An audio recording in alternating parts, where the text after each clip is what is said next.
It says it's live, but it's not live on my YouTube side yet. Yep. June 6th, 8 p.m. Come All on. right.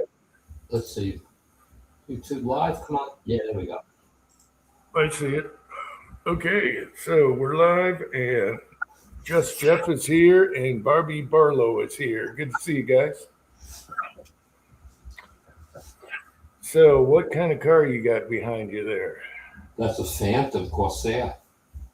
Uh, Like okay. 1939. It almost looks like Reptile or something. Jag1 is here. Let's Yeah, put, well, I tried to find something that was different. yeah, I couldn't figure out what to do. And I'll probably have to kill my background. We'll do the test, see if the laptop craps out with the background or not. Okay, number one question. Did you go shoot? Tomorrow. Tomorrow. Tomorrow. All right.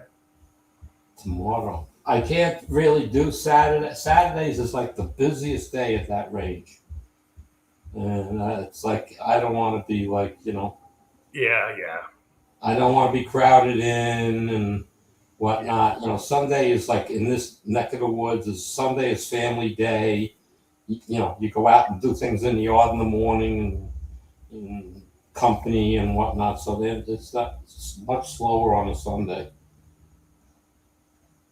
I mean, it's busy, but not like it is on Saturday because I went one Saturday and I said, never do that again. Tactical Foot is here. Yeah, well, okay. That makes sense.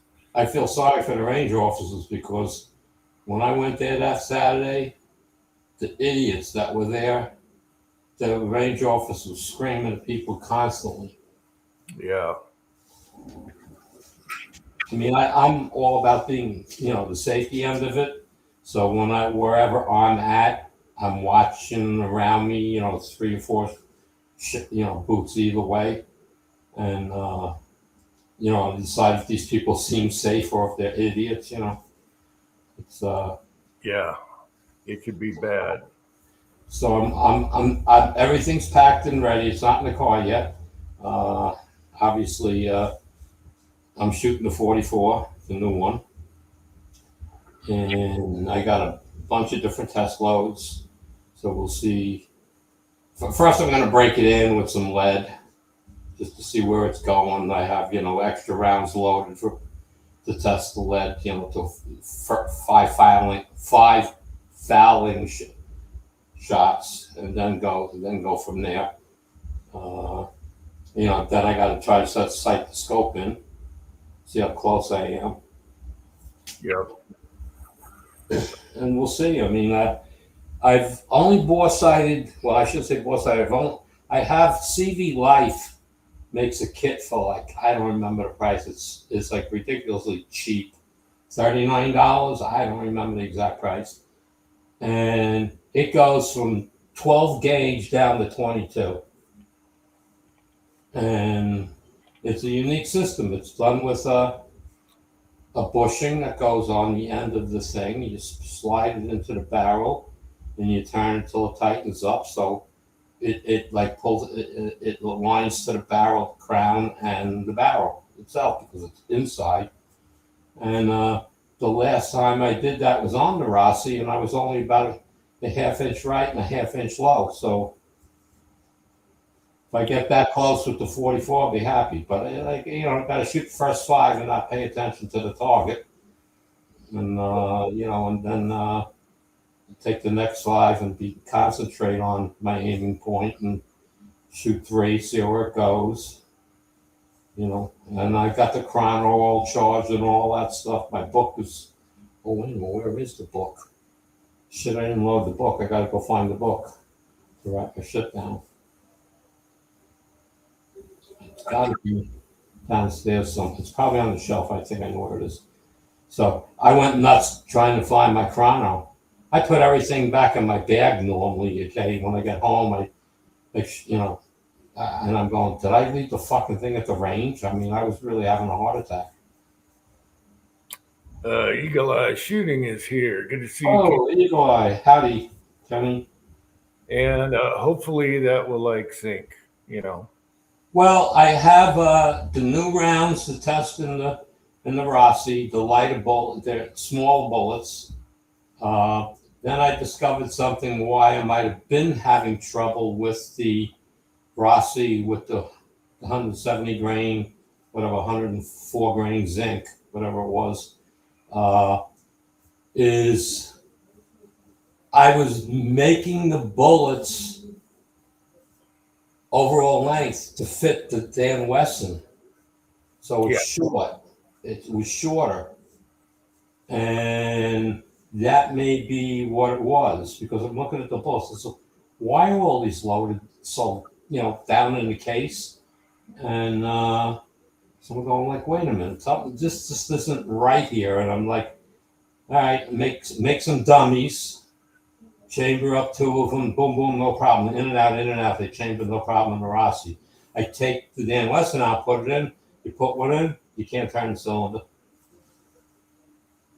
So, it's, you can't even close it, no mind turn it, And I says, okay, so my original memory was that I was trying to have the bullet that shoots fine out of the Dan Wesson, shoot it in the Rossi.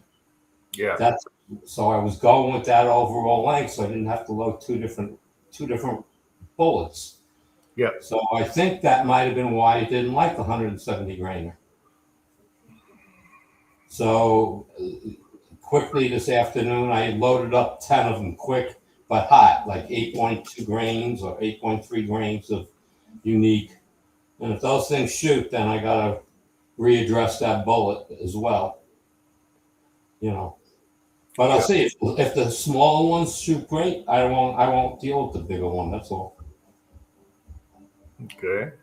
Because I have a round nose and it's 150 grain round nose, and that comes out to like 94 grains or something in zinc, and then it's 160 grains. 160 grains semi-wad cutter, and of course I loaded those to the proper length, and if those two shoot fine, and I test load these hot ones from the 170 grain semi-wad cutter, and they shoot right, then it's back to the drawing board with that bullet. But that's no big deal. I just, I'm going to go back to my everyday, the powder I got a ton of, and work up a load, and do one last load test with that bullet and see where it goes. So I have the information. Okay. Yeah. Looks like Kenny's burning the midnight lamp again. Working. Yeah. Hey, he's got a lot going. I mean, I just watched his latest thing. I'm not into all this 22 stuff, and the Magwell he just created. Yeah. And it's like, all I can say, Kenny, you're doing one hell of a job because I understand. I'm not a machinist, but I understand machining, and to design stuff yourself like that, how many trial and errors you have to go through to get it right. I really, I hand it to you, man. That's really good stuff. Yeah, apparently those style magazines and stuff can be finicky. I don't have any of them, but I guess they can be a little finicky, up and down, nose up, down. And so he made an insert to, he's always finding a way to make things better. Well, again, it's specifically, I think it's more higher-ended rifles that he's working with to solve issues with them, because those people will try it. They will go for it because they have those problems with their rifles, and they're looking for more consistency with less problems. Yep. And Kenny's got a name for himself now, so I mean, let's face it, he's created that in that world that he's in with the competition 22 stuff. He's created a big following, so I think he's going to do just fine. Oh, he's definitely doing good. Yeah. Oh So yeah, but I mean, I know. I mean, I'm not like I said, I'm not a machinist, but I ran the machines and stuff, and it's like and it's like okay, back. Let's take this one now that this cut is done. Let's see how it fits, and there's so much going on. So it's driving him insane. Yeah. Hobbies is here. Hey, Hobbies, our Canadian brother. And Fuzzy is here. Hey, Fuzz. Yeah. Now that Magwell insert looks really good. I'm sure a lot of people want to just buy that part, but I don't know. Well, the biggest thing is people that haven't bought anything from him yet, but are watching him, and they find that one thing that they buy, and they go, "Holy shit, this stuff works! Let's try something else." That's what happens. It explodes. It's like Yeah, yeah, even my company, we do some very unique things, and once the company, we do, you know, we convince the company, look, just try it. Don't send us 1,000 pieces, send us 5 pieces. Let us show you. You yeah. know, What I was saying is eventually he'll do the parts for people, but right now it's probably for his rifles. I don't know. Those chassis, I don't know. It's James Pullard is here. yeah, if they only make rimfire 44 mags at the price of 22s, it'll be a good deal. Hey, listen, I'll tell you, Henny, I just got a 44 in I bought a CVA single shot break open, and I just loaded a bunch of stuff up for it. I mean, it really wasn't that expensive to load it. I mean, the most expensive part was the primer. And they're down in price, so it's like 7 cents for large, the pistol, the Magnum primer. So that's the most expensive thing because I'm still running with cheap, powder's cheap, and that's it. Tippmann Arms 22 AR. Mr. Jim. Vanessa Kitty is here. Yeah, I hope the zinc works out good in that CVA. Didn't it like lighter bullets? I don't know. Heavier. I don't know. Lighter. I'm. What twist is it? Oh God! Now you're asking me questions I don't know in my head anymore. You have a Tippmann Arms 22. No, I don't. No, all our 22s are put together. Never tried a Tippmann AR-22. I have Tactical Solution bolt setup, and then the other one that Squirrel Daddy does.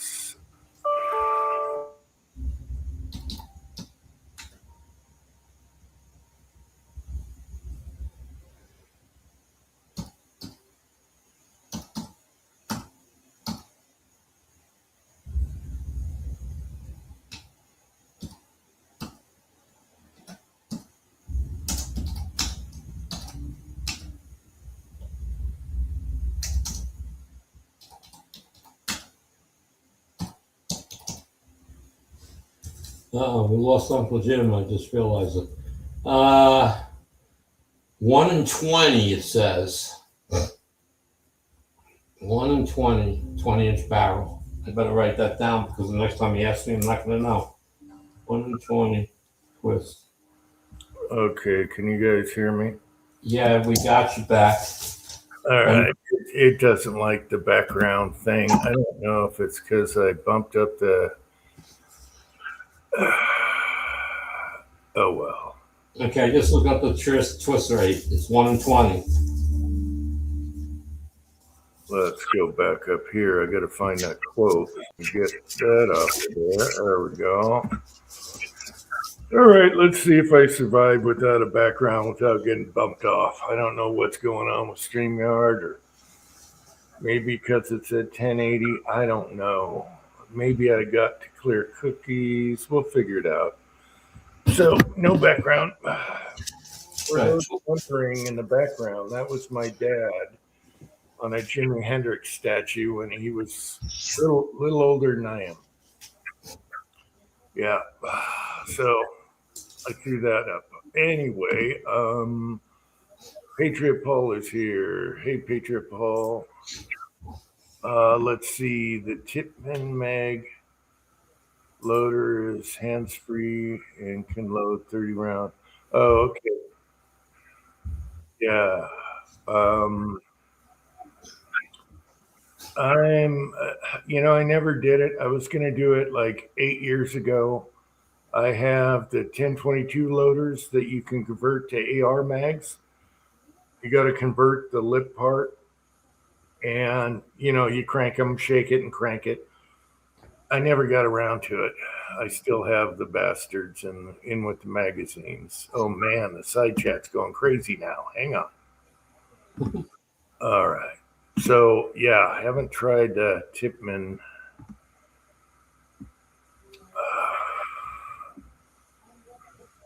All right, all right, all right, all right. Okay, all right. Caught up. Yeah, it's good to see Kenny. Vanessa, he's working in the shop right now, but listening. I love Kenny. 120 twist. 120 twist on that rifle. Okay, so it likes heavier. On the what are the 245 grain? The lead came out at 247, and the zinc I gotta go calculate it in my head. I don't know. It's like Yeah, that'll be interesting with zinc, but if the length of the bullet is right, it still might not care what the weight is. it's the same length. I know. Both exactly the same. It's just light. Sometimes it's not totally weight. So if you got a long bullet, it's still going to be happy, even though it's going to like heavier bullets, and zinc are really light. So that's what I'm saying. And Yeah. I'm very curious to see what your findings are. Yeah. On the again, and my 300 blackout, my 3006, the same bullet. Dead nuts, great. Okay, it's 180 grain lead, and it's only 100 and whatever, 13 grains in zinc, whatever it is. I think these come out at like 147 or something like that. What's my calculator? Okay, close. My calculator. Where am I? Okay, 245 minus 0.6. 147. Yeah, I was right. They weigh 147 in zinc. So, I mean, basically, it's 100 grains lighter. Yeah, yeah. I'm very curious about that. And the velocity from what playing around in quick loads, the velocity I can get out of thing is crazy. So I'm not looking for that. I'm not looking for a monster load. I'm looking for a good plinking load that's going to give me, good groups of 50 yards, and that's all I care about. Okay, Fuzzy. Yeah, the World Cup thing's going to be interesting. Yeah, there's a lot of weird stuff going on. Yeah. Pilot 22 mags. A loader is faster, but otherwise, you're right, James. Yeah, the 22s don't have a bunch of spring tension, and I have the ones you hold down and do all that. But I was gonna hook up one of those 1022 mag loaders, for the bananas. And all you got to do is change the head on it. Actually, we could 3D print one now. Boom. But yeah, eventually, I still have it in the package. I use the other one for the 1022, and I have one in the package dedicated for AR style mags. And I really like the Black Dog mags, the steel lips. And I got some from Heisei that work really good too. And some are adjustable. Yeah. So if you got nose up or nose down, we don't have any problems like that. But if you do, you got those adjustable mags out there.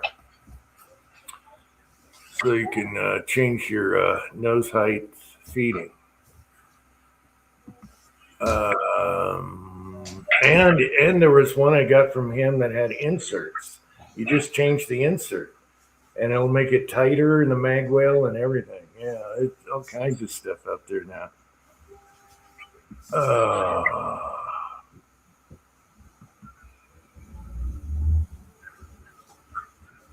Let's see if we can go all night without getting bumped off again. Then I know it's the background. Uh, hmm. Yeah, the Lula loaders. We finally bucked up and bought one for pistol, and it does work really nice. My son loves it. So, especially the long stick mags at 45. Oh my gosh, you definitely want that, especially new mags. Holy crap. For the, what are they, 20 some 22 rounders, whatever they are, 23 round. Yeah, they're pretty stiff when you get them. The Glock mags style. Hmm.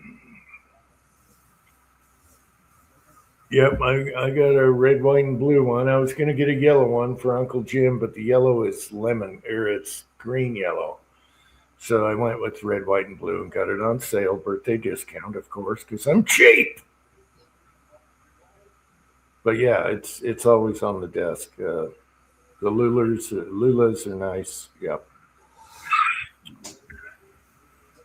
All right, let's try a trip to the garage. Yeah, Walter Bunning put up a video on the new Lee die set. The seating die, the new seating die that the 4-die set, and they do sell a different stem for different bullets. They sell a flat one, so you can upgrade from the round nose or tight stem to a flat nose. And it's an interesting die. I have one, but mine came set up correctly, so I didn't have to change it. I have it for the 44 mag, and you can unscrew an insert and make it crimp or not crimp. You turn the insert upside down, and then no longer will crimp at the same time. I mean, mine has that feature, but came in with no crimp, so I didn't have to figure it out. So that was interesting to watch.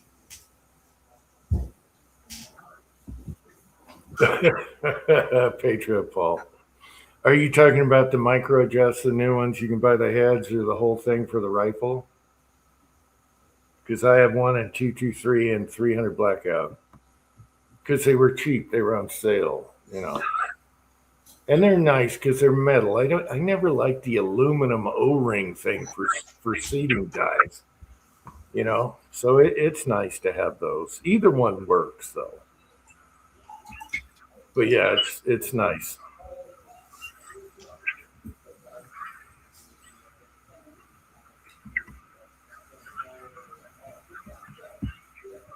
All right, let's do a garage test.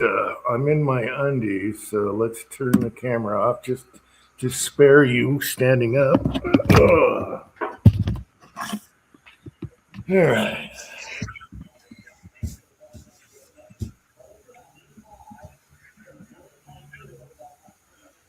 Well, that should be exciting, Andy, tomorrow. Yeah, I'm planning on going. It's going to be warm here. It's going to be in the mid 80s by lunchtime. So hopefully I'll get the 44 tested out early enough and continue with the Rossi. But yeah, it's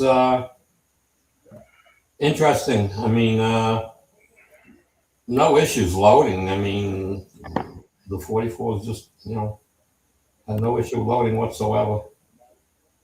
Yeah, what the nice part about zinc is? You don't have to worry about your seating stem because it won't dig into it. It's too hard. Yeah, you can't deform it. Tidy whiteys, come on, James. You should know me better than that.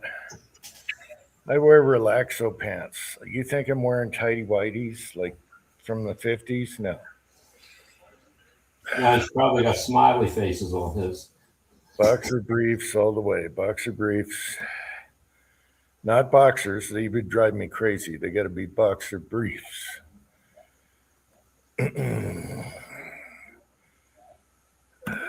another zinc. Yeah, no. Well, you don't have to powder coat them either. There's another benefit to the zinc. Size and shoot, size and load. When I my do take them. I do take one extra step. So after their size, I put them in a tumbler with ceramic stones to take off any slight burrs that might be there from the casting. Yeah, when my son went to the flea market, I said, look for the Lyman and the Seiko pots. Yeah. And he didn't come back with any. So, Well, I just got another one. I got another lineman. I don't know why I keep buying them. Now I got 3 of them sitting there that I got to go over. For $75, I couldn't pass it up. $20 to ship it. The guy says it's like $40 to ship it. I said, let me tell you what you have to do. And I told him you got to take it apart, take the base off, take the rods off, and then it fits in a much smaller box. And I says you can then use a medium flat rate box and ship it in $22 or something. mhm. Oh man, great idea! So I got a refund on the shippings, from so that was good. So I paid $96 for it. On eBay, people think they're sitting on gold. I mean, there's a guy out there with a Seiko pot. It works. $250. I said, you out of your mind. It's still on. No one's bought it. It's still on there. He lowered the price $25. And I said, you got about another $100 to take off of it. Then you'll be in a selling price. Yeah. It was pretty clean looking. I said, it doesn't matter. So you got to remember, you can't buy the parts for it. You can't buy a new coil if the coil burns out. You're dead. You'd have to take it apart, buy a straight piece of coil, and wind it yourself. Yeah. But yeah, I got a good. The one I just bought, the one I just got, the area where the power cord plugs in. It's like they have these 2 pins that you can unscrew when you take it apart. They can come out of this thing. It's like a Bakelite plastic, something, heat resistant plastic, like a circuit board or something. So that's broke. That's the only thing that's wrong with it. So he says, I plugged it in, it works. He says, I melted lead in this, so I know it's working. No problem. Lead mining is here. He's been on a spree. Talk about, deals and flea markets and whatever. Yeah. What is Spider Nor? Is that a movie? What? What is it? Spider Nor? James says his Seiko is dripping now. It's all right. Don't worry about it. Just, scoot the drippage over to the pan. Yeah, that's the biggest thing about the Seiko or the Lyman pot. They drip with the zinc, so you got to keep something under it, and you got to be careful, unless it splashes when it comes down. So you got to have like a little thin piece of thin tin around it, so it don't splash out to me. Oh, you gotta have a tray underneath, big tray, and I just scoop it with the spoon. Poof, out of the way. My leaf's starting to drip again. I lapped it, but now it's got some grit in it, something. The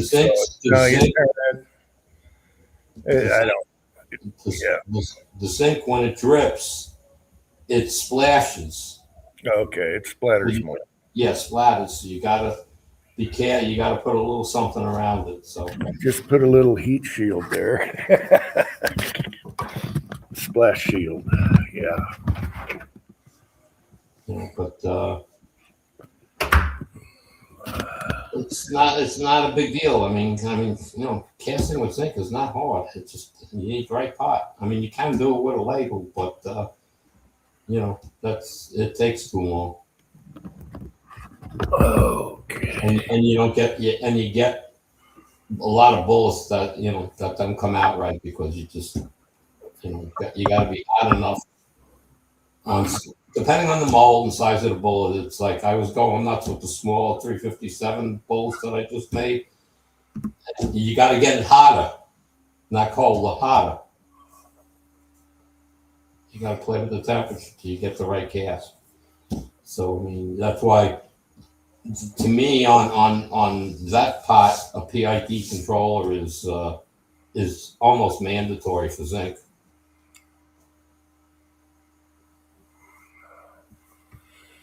Yeah, but we'll figure it out someday. I mean, I didn't have a PID controller when I first started doing zinc. I was doing it in a freaking 1 pound melting pot that I got from, they were throwing them out at work. Nothing wrong with them. They're just not using them anymore. And that was the first pot I sent to, I sent one of those to Willie. He had one. That's what till I found the pots. And then I also sent one to Highboy. He did some zinc, tried playing with some zinc, but you know, he wasn't. He just seems like he's more suited to buy stuff, buy pre-made bullets and be done with it. But yeah, no, it's nice to make your own. well, he did cast some, but it was like, you know, he just wasn't really set up for it, and you know, and he just didn't get into it. But I don't know. I mean, I guess to me, I was lucky because I had a good lead supply. You know, I mean, I had more wheel weights than I knew what to. I got to have 3,000 pounds of lead stacked in one of my sheds, in buckets, in like, you know, little muffin pan ingots. Got to have that much sitting there. Yep, I'm just thinking ahead, you know, when you can't get lead anymore on that. But eventually he'll go to a flea market, thrift store, something, and come home with one. I know my son will come home with one. Yeah, they'll come up. You'll come up with. They're not as readily. They're not that available. Or I mean, I don't. It's not like you see 3 new ones every month on eBay or something. You know, so they're really not a lot out there. And I'm sure those are all flea market finds, or you know, or you know, thrift stores or whatever. The stores in my area, they don't have stuff like that. So, I mean, I looked. I spent a lot of time in those stores, and nothing really. But that's all right. I wasn't worried about spending $100. You spend that much for a Lee 420. So, I mean, you know, it's not a big deal. And the Seiko, like I said, I went nuts. Remember, I thought I couldn't cast it. No matter what I did, the pot wasn't getting hot, and it was actually the zinc. You know, it's like, I don't know how to explain it. I guess it separates because at the higher temperature, because there's in wheel waste, there's other materials besides zinc, and I guess that eventually separates. And when it doesn't melt the same. Takes more heat to melt it, and I was, because I haven't changed that pot out in probably 2 to 3 years. The same, I just keep adding to it, and all of a sudden I started having trouble that day. So I said, all right, let me clean out the pot. You know, let me get it hot and dump what I can out, and you know, make sure, you know, because I didn't want to have the weight in it and have to take it apart. And so I took it apart. The coil was fine. Okay. Current draw, everything was fine. So I said, it's not the coil. So I said, all right. I just went over all the wiring, made sure everything was tight, which everything was. Nothing was burnt or anything. And I said, all right, let's put some zinc in it. Melted right down. Put more and more. Filled up the pot. Stayed liquid. I said, okay, it's the zinc. It's separating, because you do get, when you work with the zinc, you do get like sludge on the top as time goes on, and I do scoop it out and throw it out, but you know, it gets like that mushy that people talk about lead, and it's not lead because lead's melting at that temperature at 800 degrees. It wouldn't be slushy.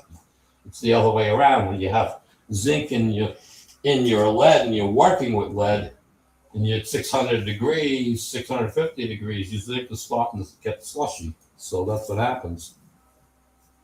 But that's what Willie used to say. I'm running my pot and I throw in lead in it and mixing it with my zinc, and it works. I never tried it.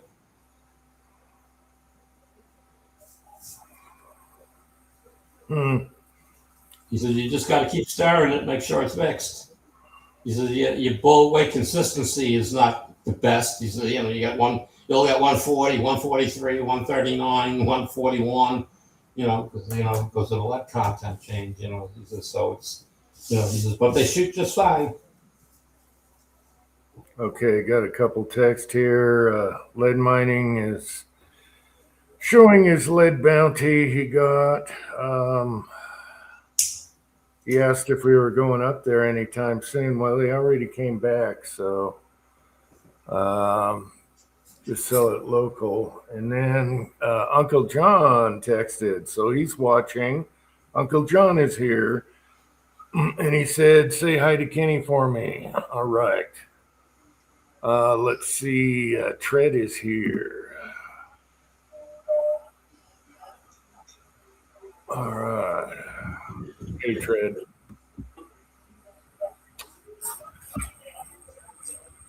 All right. We got a little UFC tonight. I'm only interested in 2 of them.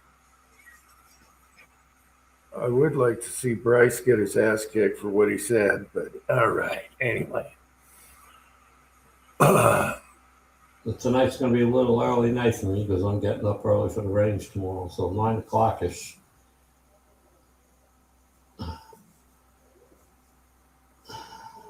Yeah.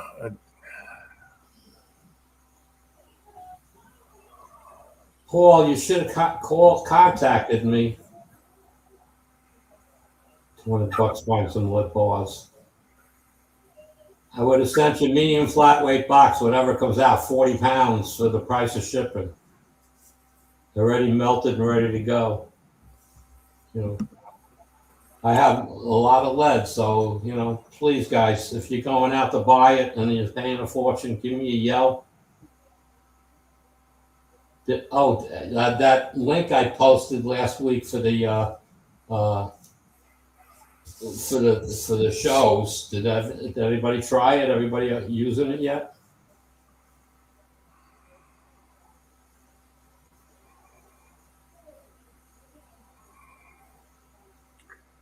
All right, stop it, lead mining, stop it. All right, you got one of those 10-pound pots in the deal. You got a whole bunch of stuff from a guy. That's where you get your stuff. Oh, okay, linotype, that's different. Jeff was asking a chemical standpoint, adding lead and zinc together. I don't know if it works. I know Willie tried it, but I didn't try it either. It doesn't blend. It doesn't blend right. I know that, but yeah, I don't think it would work together. But we're adding wheel weights, which does have some tin in it. So I don't know if that is why Willie had some sort of success with it. I've never tried it, but I got plenty of tin, so I'm not worried about it. Well, you're lucky, Patriot Paul, because soft lead is harder to get than wheel weights and mix. So, yeah, just get some lino or whatever, but covet your soft lead, because when you want to do slugs and all kinds of different stuff, you want your soft lead too. Gunswater is here. Hey, Gunswater. Yeah, I have from God, what's his name? New York City Reloader. Yeah. We all got a few of us on the East Coast here that live within 2 hours of him or so. We all got together. He got some score on monotype and linotype, and he made us all buckets of it, split it up equally to give to us. And I have it. I'm not using it. I don't have a lot of it, but I'm not looking for hard lead. I don't need it. even before the hardest thing I ever made was about 18 BHN. So, and usually you can do that by just adding the tin to good wheel weights. Mm-hmm. Wind up with a little lighter bullet, but you get the hardness up there. But I have that calculator, that spreadsheet calculator for lead. You get it where you want, so not too bad. So even if linotype wise, it's like I was adding ounces to a pot. So it was, you know. Yeah, but I always covet the soft lead because, like I said, it's easier to do wheel weights and you can always add to it, but you can't go softer. So I cherish the soft lead that I have. Oh, let's see. Oh man, guys are going crazy here. Air Precision bankrupt thing. I don't know, but I heard a lot of people were complaining about this stuff lately. Are they still in Washington? That could be part of it. I have one of their very first uppers with the old logo. Yeah, we were all like, what? Air Precision? What's this? Aerospace company? Yeah, I'll buy one. Gun show, bought a lower. And I still have it. I think I have two of them. I don't know. West Covina Dodge is here. Hey, Pat, how you doing?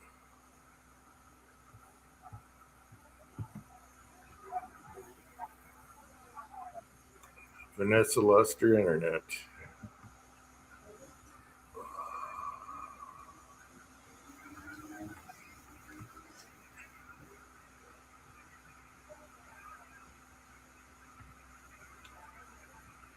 Yeah. So Arrow is still in Tacoma. Okay. Well, it's high taxes on companies and stuff, and yeah, I don't know what. I don't know. They got real popular, like they were the biggest thing ever, but I don't know what happened to them.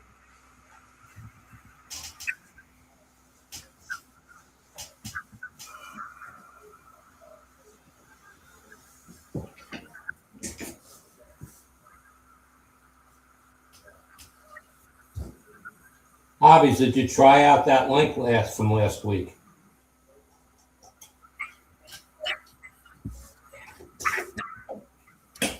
Nobody responded before unless I missed it. Oops, wait, I missed a quote.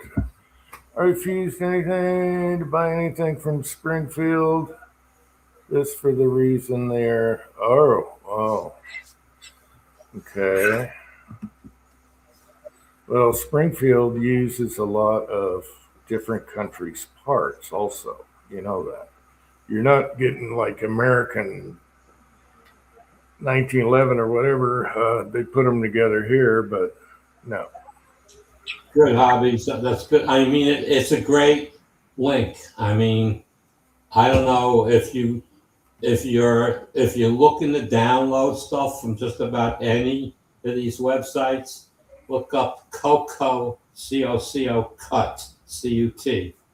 Okay, it's a add-on to most browsers.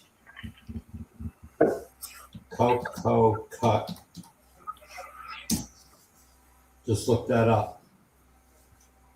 That's a download program that will download from almost any website. It senses the video, locks onto the file, and downloads it for you. And it's pretty quick.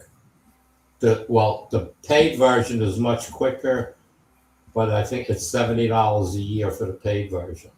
But check it out, the free version. You can always update it if you want to. Michael is here. Hey, Michael. Good to see you. West Covina's out there too. He just popped in. I mentioned Pat. Good to see Pat. He's got to deal with those mail-in right now. They're trying to fix the election down there. Yep.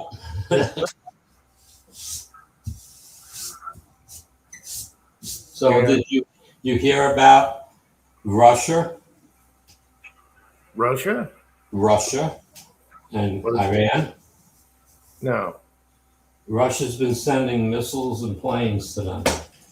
Yeah, Chinese were doing it too. Yeah, well, Chinese, that's kind of over with because of him and Trump and them trying to do Yeah. something, getting along with other things. But Yeah, yeah. With the Chinese, it's probably we need the oil, we need the Strait fixed, and we need our oil. So yeah, we'll lay off, you know. But yeah, I hear the Iranian people are getting more arms now because they screwed up the first time, but I don't know where they're coming from. And there's a lot of Iranians out there. They can't, they just put up a little sign. We need more firearms. And they just post a sign, and they got to delete it. Otherwise, so they're dying for some firearms, but in the South and away from the bigger cities, they have been getting firearms. So stay tuned for that. That's what they need. They know who's who. Let the people do it. We don't need get the hell out. Just cover the strait, but get the hell out.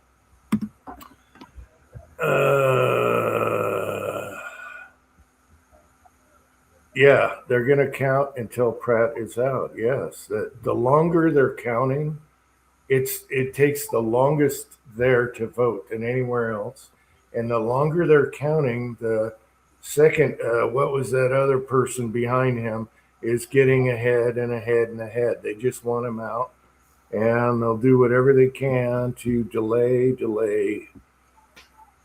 Carbide prices are skyrocketing. Oh. yeah. Yeah, that's what I told my son. We don't have mill machines, but I tell my son any carbide bit you see at the dollar table, you buy it because they have dollar tables out there. And Yeah, because if they're in good shape, you could sell everything's a dollar, and so he loves the dollar table. He goes every day to the dollar tables, and you buy all the carbide bits you can buy because we love them, of course. And he bought a whole bunch of dollar table stuff. I never did a video on what he brought home, but a whole bunch of axes. Oh my god! Yeah, a couple German helmets. No, one German helmet, one U.S. helmet, and some really cool old tools. They're always going to be collectible, and they're worth way more than what he pays. That's why I'm having him look for Seiko and Lyman pots because he gets these great deals. Just get me a pot for like 30, 50 bucks. It's like brand new, because these guys don't care. They just get it somewhere and they're selling it.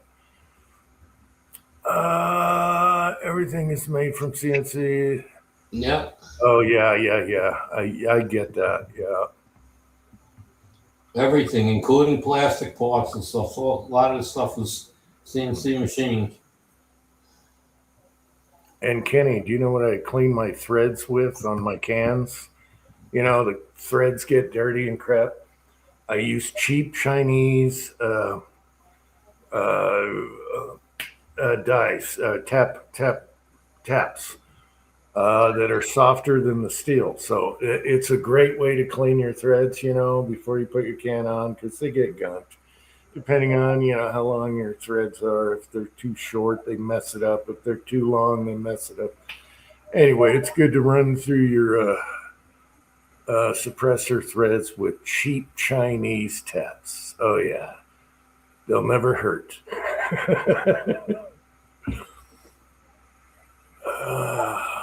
So you can't clean them out with some type. You can't clean them with a chemical. I mean, even a home brew. I mean, you can use brushes and everything. It's so much easier to just buy a set of each cheap taps that are softer than the metal, and they work beautifully. You just run them through, run them out, and boom, your threads are clean on your can. Yeah. It's awesome. It's the only time I buy cheap Chinese threaded taps. Yeah. What did Tread say? Kawasaki. Oh. XR10R. What is that? What CC is it? Is that a 1000 or something? Hmm.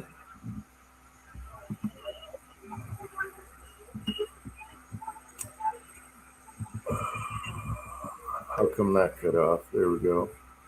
You know, it has to be the background because I'm having no problems if I don't have a background. So maybe I got to go into the settings and put them at 780, 720. 720. Yeah. Yeah, it may be. Maybe, it's an older system, so it may be having trouble processing that. Yeah, Tread, that's awesome. 1000's probably a screamer. Yep. I remember when the cows were kings back in the 70s, 80s, 900, 600. And then Suzuki had their 1100. And they were all ass kickers. I have the Virago 1100, 1980.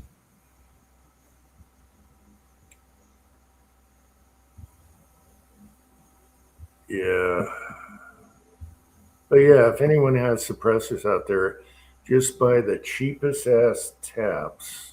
Go online, get the size you want, and make sure they're soft. They're perfect. They clean so good. You just boom and you're done. Use them all the time.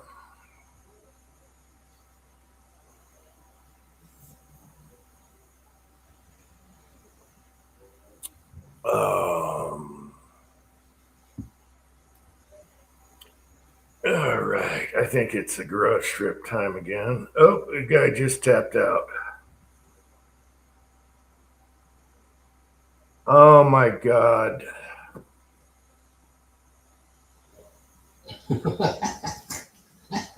Mitchell choked him out. I wanted Mitchell to lose for his bad mouthing. I'm sorry, I'm laughing at Kenny's comment. Let's see. Rossi to thread. I don't know. I haven't seen a bunch of videos that people had problems with. Maybe I got the stinker, but oh my gosh. Yep. Damn it. Mitchell choked the guy out. Son of a bitch. His mouth is going to run. He's a flat earther. Oh, he's such a dumbass. Anyway, I used to like the guy until he started opening his mouth. Let's see. Yeah, Kenny did a great job. I got to go out and shoot that thing. The lever loop's too big, but I'll fix that.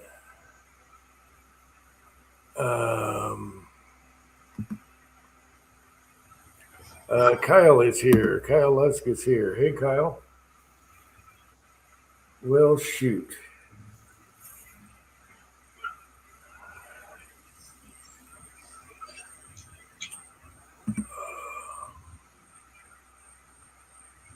I know. I haven't seen other people have problems. No one on YouTube. Maybe it was just me, but I doubt it. You got someone doing that, putting that out. There's 3 inspections that got missed, and it's bad. The board was fine. Yeah. I was so bummed out. Me and my son were so bummed out. We thought we had an easy little, what was it, $200 lever action 22. You can shoot suppress. Tube doesn't get in the way. And it's fun. And then we hit the wall with the whole reason we bought it was for suppressed. 6-shooter Texans here. $1,000 order from Tool Supply. Came in a brown paper bag, lunch bag. What? Hey, Thorzax, how you doing? Wait a minute. $1,000 order. It didn't get mailed that way, did it? Weird. No way it got mailed that way. I used to have to go get tools from the supply place to the machine shop. It's only a few blocks away. We were lucky. When I go there and he'd have it in a brown bag. Let's see. Thorzax is here. Man, you guys are going fast.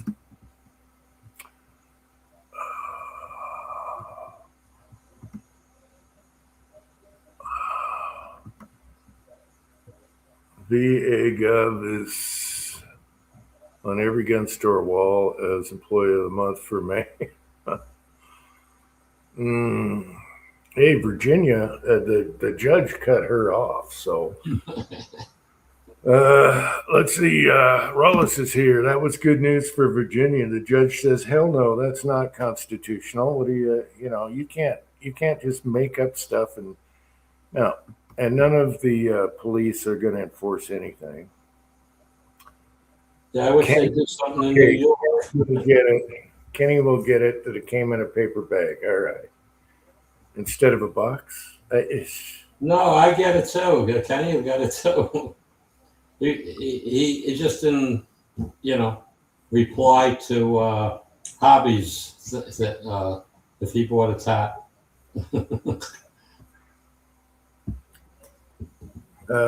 Bryce Mitchell is still running his mouth. Shut the hell up, bitch. All right. The only good thing tonight that could happen is what's his name loses the main event.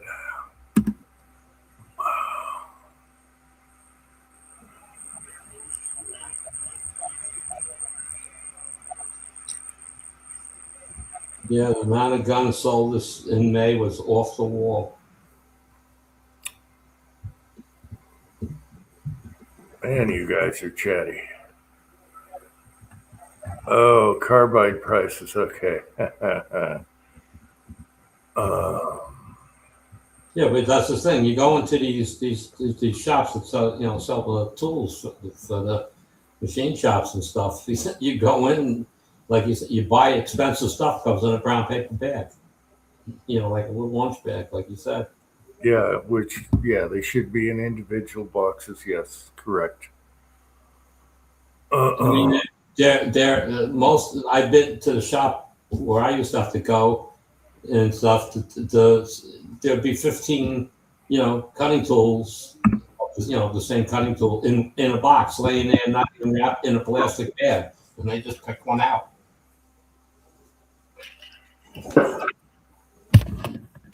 Yeah. Let's see. Now, what bullet is? Well, I want steel molds, Kenny. So I'm the zinc guy. So to me, is anything that I have now, I would like in a slick side. So that makes it even easier to make.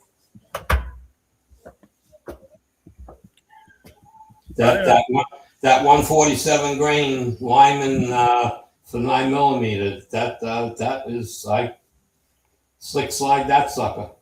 You got the mold, so you get the measurements. It's got to be steel.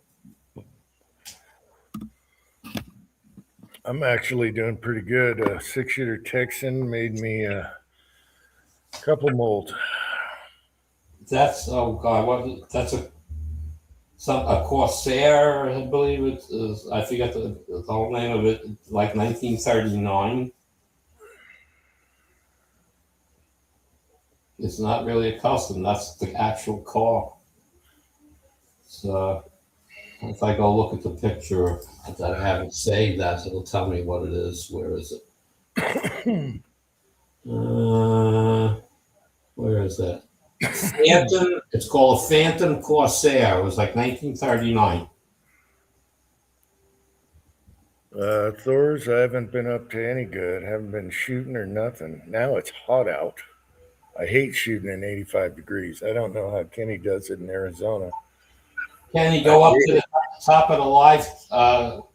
At the top, it says top chat. Click on that and click on make it say live chat.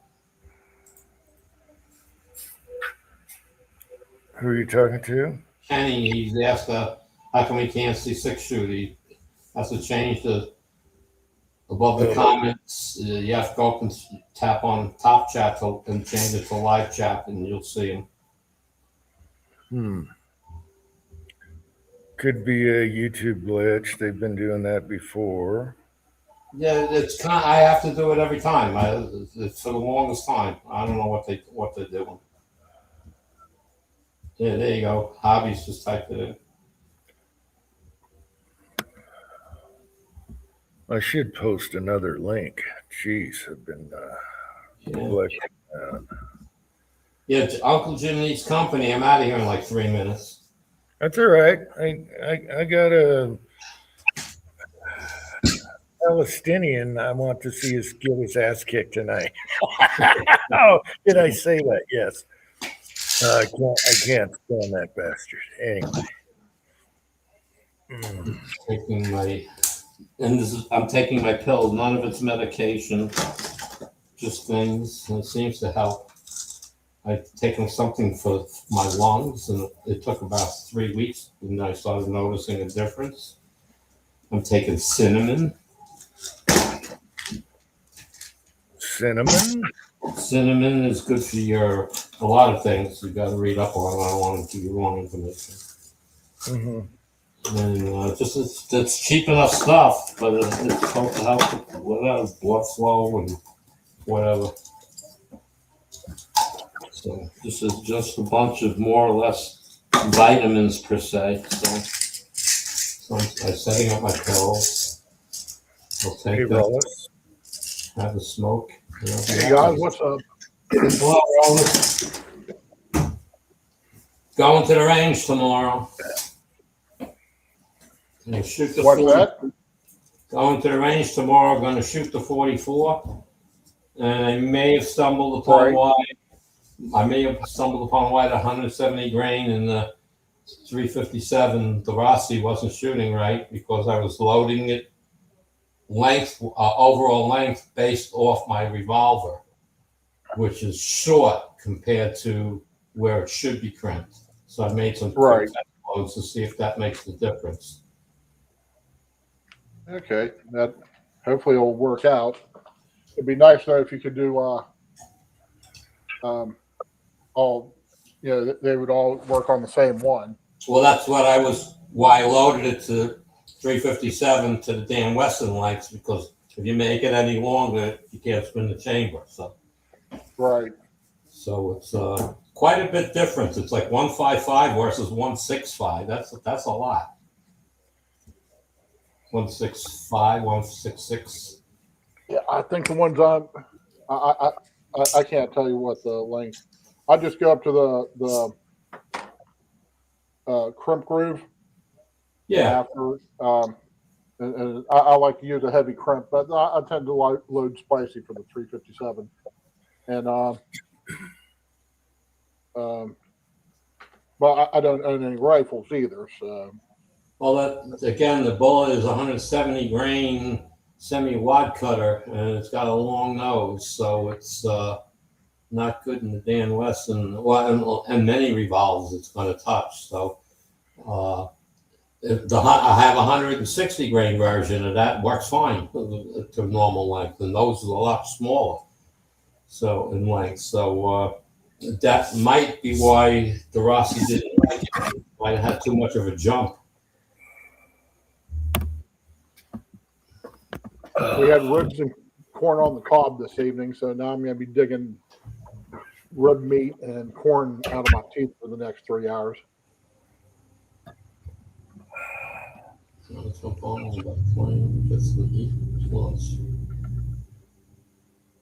Okay.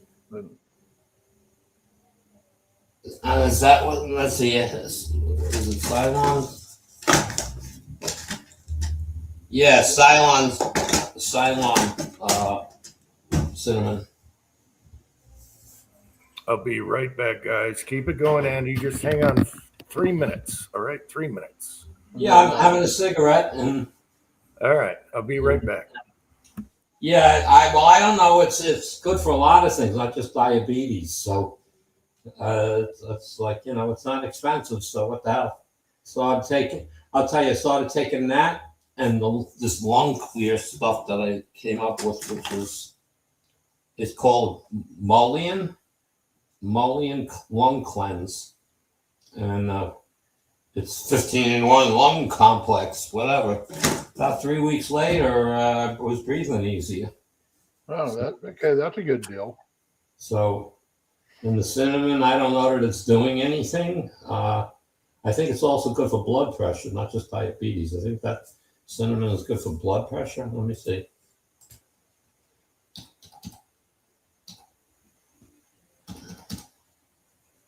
Let's see, Cylon, coffee, go to Cinnamon. Amazon, paste, go there. Soft gels with MCT oil, highly bioavailable. Health benefits. Cinnamon has been studied as ability to lower blood sugar, reduce inflammation, and support heart health. Okay, there you go. Those are the three. There you go. Oh, but okay. Well, it also contains some this cassia. That's a different brand. Okay, not the same thing. Cassia is not good. Cassia cinnamon is not good. It has I can't pronounce these words. A plant compound that causes liver damage or act as blood thinner. If you take the note of it, but that's not what's in this. Yeah, this is just, That's all I need is more liver damage. yeah. But no, but that's what's in mine isn't in that. Okay, so that's good. Yeah. Well, whatever. It wasn't, we're just trying to improve, see if I could help myself to a few little issues, and it seems like it's helped. So, Yeah. Well, I don't have it in my hand, so I can't tell you what the name. But they have me for my sugar. They have me taking a pill twice a day, and then I do the when I can't afford to buy it, I do the it's an Ozempic knockoff that my doctor compounds himself. So I just eat less and try to exercise more. okay. Cassia is Kyle's wife's name. Okay. Cool deal. Yeah. Named after cinnamon. Not good.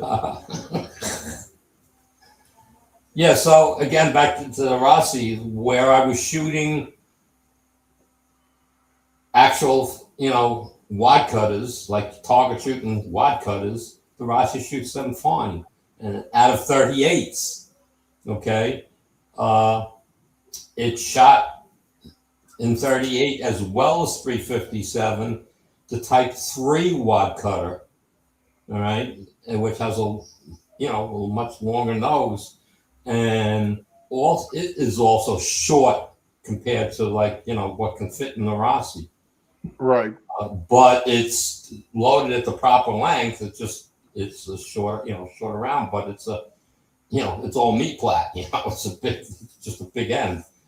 And that shot great. So when I'm sitting there and I pulled out of boxes to take the range because I want to get rid of some of the stuff. And I'm saying, so I pulled out the 357 loads of that bullet with like 7 grains or whatever of unique, whatever had worked well in the Dan Wesson. And I'm looking at it and I go, why is this loaded so short? I didn't remember it first. And that's, oh shit, I have to make it shorter because of Dan Wesson. It wouldn't, couldn't change it. The chain couldn't close it. And I said, I wonder. So I made a couple of dummy rounds up and it chambered right in the Rossi, no issue whatsoever. So I loaded up 10 rounds of some hot stuff. We'll see if that shoots pretty decently. Then I'm going to go back to that bullet again. See, I didn't even know there was all. I mean, I was surprised, but at the same time, I didn't know that there was a bunch of different official type weight cutters until I started watching Walter doing his weed cutter Wednesdays, and he started talking about the different types. Oh yeah. And then and then I was watching an old video, primary and secondary, and they started talking about how while them carry hard cast weed cutters and like 44, 45 Colt, and running about 900, maybe 1,000 feet per second, because it's going to be a relatively close range gunfight, and you just get that nice big straight bullet, just making the big hole. You don't have to worry about whether it's going to expand or not or anything. You just got that big fat bullet going through there at a modest speed. And so for my bear load, I think once I get my 44, which I should have that out of, I should have it bought and paid for by the end of this month. So hopefully I'll have the 41 dialed in. Then the 44 will be like my 4th of July project, because Susan's taking time off, and I'm going to take a bunch of time off right over there. And they're letting off fireworks, so the dogs are all fired up now. Fireworks. Oh, yeah. Well, Hey, Tread, I don't know if the cylinder is shorter on the Dan Wesson, because when I was looking at load data and stuff, they said if in revolvers to check your overall length, it said it may not close in a lot of them. So I don't know if it's just Dan Wesson. they all vary. What's really funny is I have end frames, the big boys, the big end frames. My 19K frame, the little snub, has a longer cylinder than a freaking end frame. Figure that one out.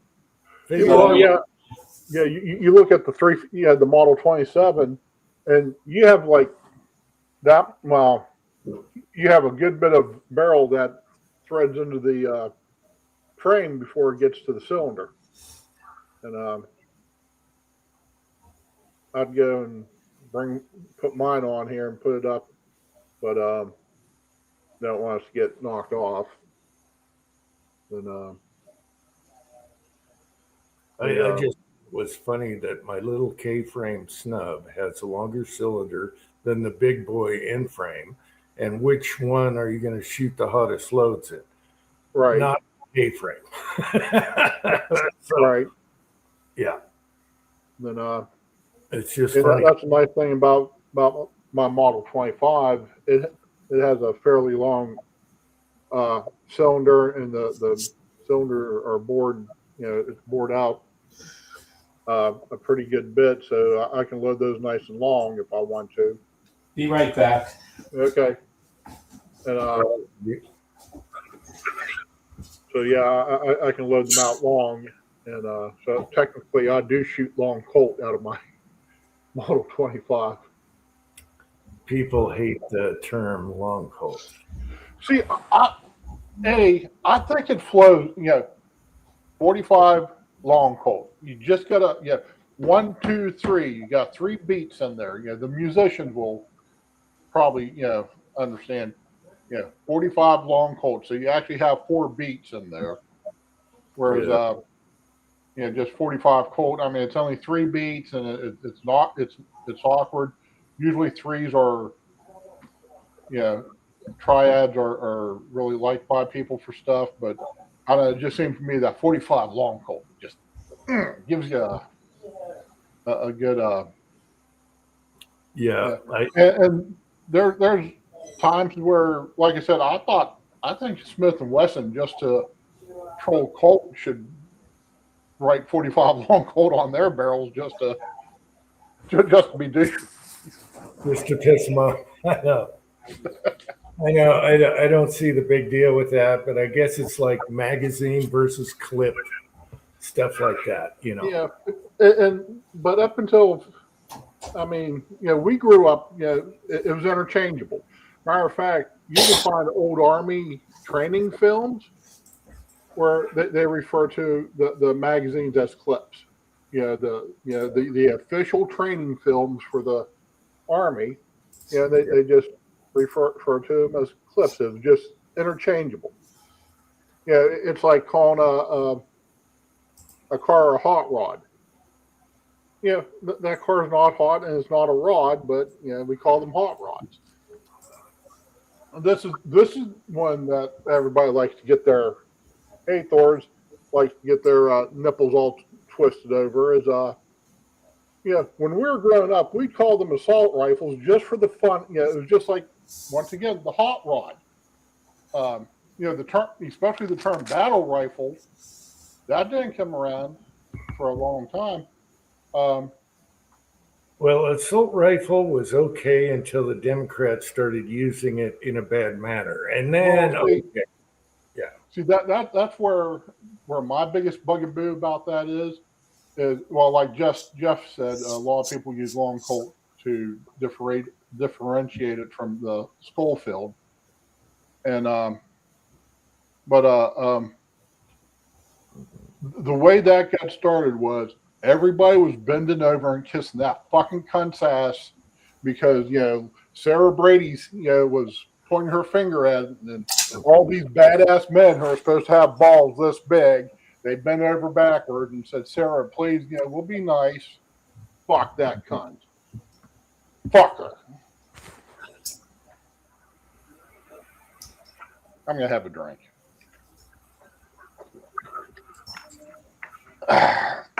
Oh, straight out of the can. No, that's water. If it was Right. if it was bourbon, I'd still be ranting, raving. Have some drool running down my mouth. Yeah, All right, guys, I got to bail out. Got to get up a little earlier for the range tomorrow. Good all deal. right. Have fun tomorrow, Andy, and thanks for coming on. Well, we'll see how things go tomorrow and what time I have to possibly put up a video. Yeah, have fun. I'm curious if that twist you have likes zinc. If it does, you're golden. Yep. Well, I got the lead if that's what I'm going to shoot, but I made the same bullets in lead so I can see how they work. And go from there. Anyway, everyone have a good weekend. We'll talk to you soon. Good night, everybody on the side. Hey, you have a good one. Yep. Take care, Andy. Yeah, Kyle, you got me on one of my rants about, like I said, that's always frustrated me. Everybody bending over and kissing her ass. The worst part is she's been in the ground for 20 years now, and they still do it.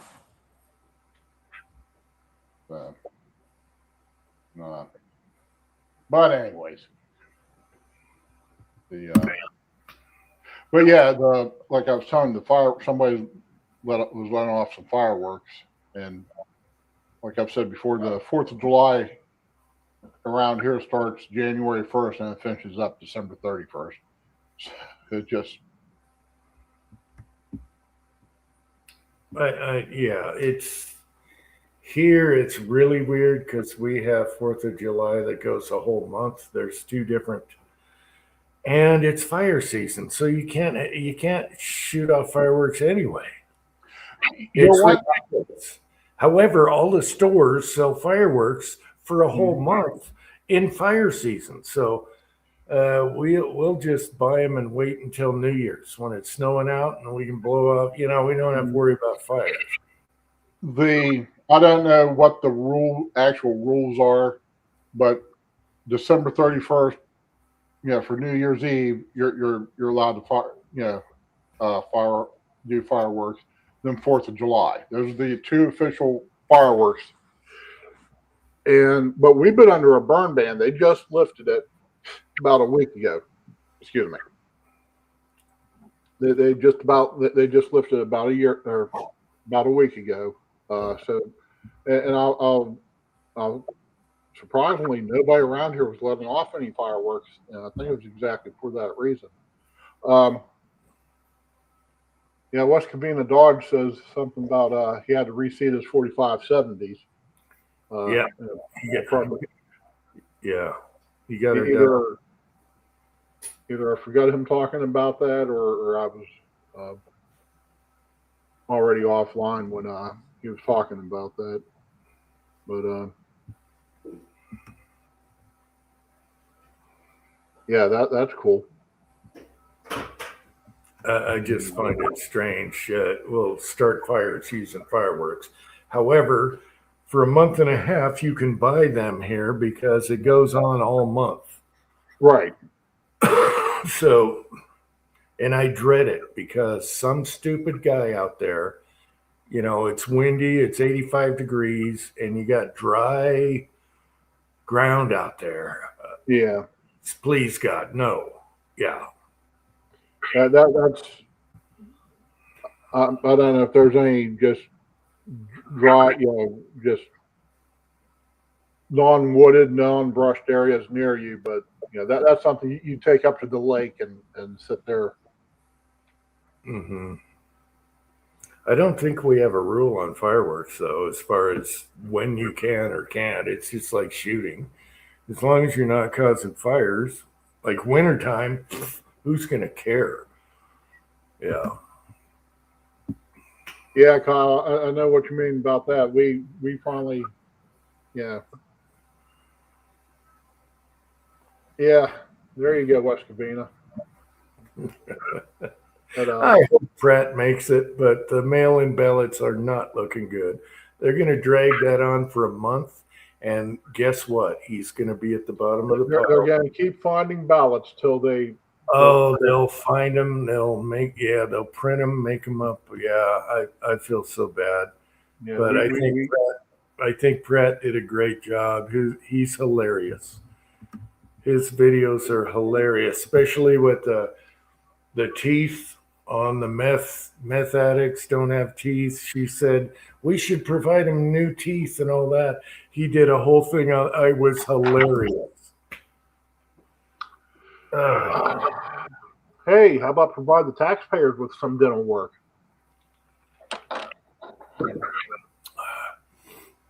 Do you know what's really funny is all the Dems got pissed off because Trump redid the pool, in Washington, and then he opened up all the fountains back up in the parks. One of them was Malcolm X Park. Malcolm X Park. Right. Malcolm X. Listen, he let the water flow again and redid the pumps, and all these people are happy, and they're like, I can't stand Trump, but I got to give it to him. It looks beautiful now. Everything is clean. Everything is washed. The statues are washed. And then that big, what do you call that? The reflecting pool or the Lincoln pool, the reflecting pool. Yeah, all the news said when they were doing it, they're spraying the pool and they're like, that's never going to work. It's going to look like crap. And they do it. They fill it with water and it's the reflecting pool. Everything is gorgeous. And the people are saying, I can't stand Trump, but my God, that looks beautiful. Yeah. Trump doesn't like a ghetto. Trump doesn't like ghetto looking. He's a builder. He's a construction guy. Yeah, he doesn't like a crappy looking neighborhood or anything, or buildings. And so now these people are admitting he did a good job, even though they hate his guts. I find that hilarious. And it didn't cost much either. He saved a lot of money doing that compared to what other people wanted to do. So right. All he did was spray it with gunite or whatever it is for pools. And they said, Blue, that's never going to work. All the channels were and they're going to do the same thing with the UFC fight at the White House. They're going to do the same damn thing. They're going to hope something goes bad. Right. Oh, of course. Yeah. Yeah. Malcolm X Park. That really gets me. Malcolm X Park. If anyone's old enough to remember, that was almost terrorist organization, okay? Anyway, they're all happy now. They can go to the park. All the drug addicts are gone, the tent people. Everyone's gone, and everyone's going back to these parks now. And they're like, gosh darn it, I don't want to do this, but I know. he did a good job. He did a good job. Yeah. And it just, it's, but unfortunately, there's plenty of people here that the only thing they're worried about is the race to the bottom. And, Hobbies. Hobbies, they would go ballistic, hobbies. But you know what? Our capital should be clean. All right. You represent other countries come here. And if you look like just ghetto trash, it's bad. It's bad. It's supposed to be the number one country in the world, and you got ghetto trash and right. drug addicts everywhere in your parks. No. I mean, look at Japan. They're a society that keeps everything clean, even their homeless areas, and they have their poor homeless areas. They still look a lot better, and they're a lot safer than what we have around here for our non-homeless areas. The Japanese have a ton less ghetto than, say, China, US, whatever. Yeah, China is all ghetto. You go visit. My wife went to China. You go visit China, and they got you blocked off. You got blinders on. You're only going to see this. All right. If you look over this wall, oh, bad.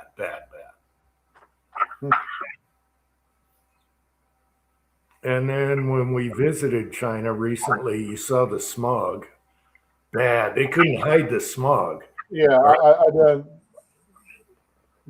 I didn't see any of that, but I know the air pollution there is just horrible. Because when Trump went to visit there, they made sure that all these marchers that march like this, were taller than Trump is. And then one thing they couldn't hide is the skies, and it was all smog. It was bad. It looked worse than California by far. Yeah. So that's the first I heard about that. They have a safety valve. So bad, Pat. Yeah, Paul, I was gonna circle around to that. Even though they know what the technology is, they don't use it because it's just cheaper to pump out the dirt. Yeah, it's all about the cheap. Even though they're doing electric cars, sooner or later they're going to figure out the people got to breathe. It is so bad there. Mm-hmm. And that's one thing they couldn't hide in their little propaganda visit.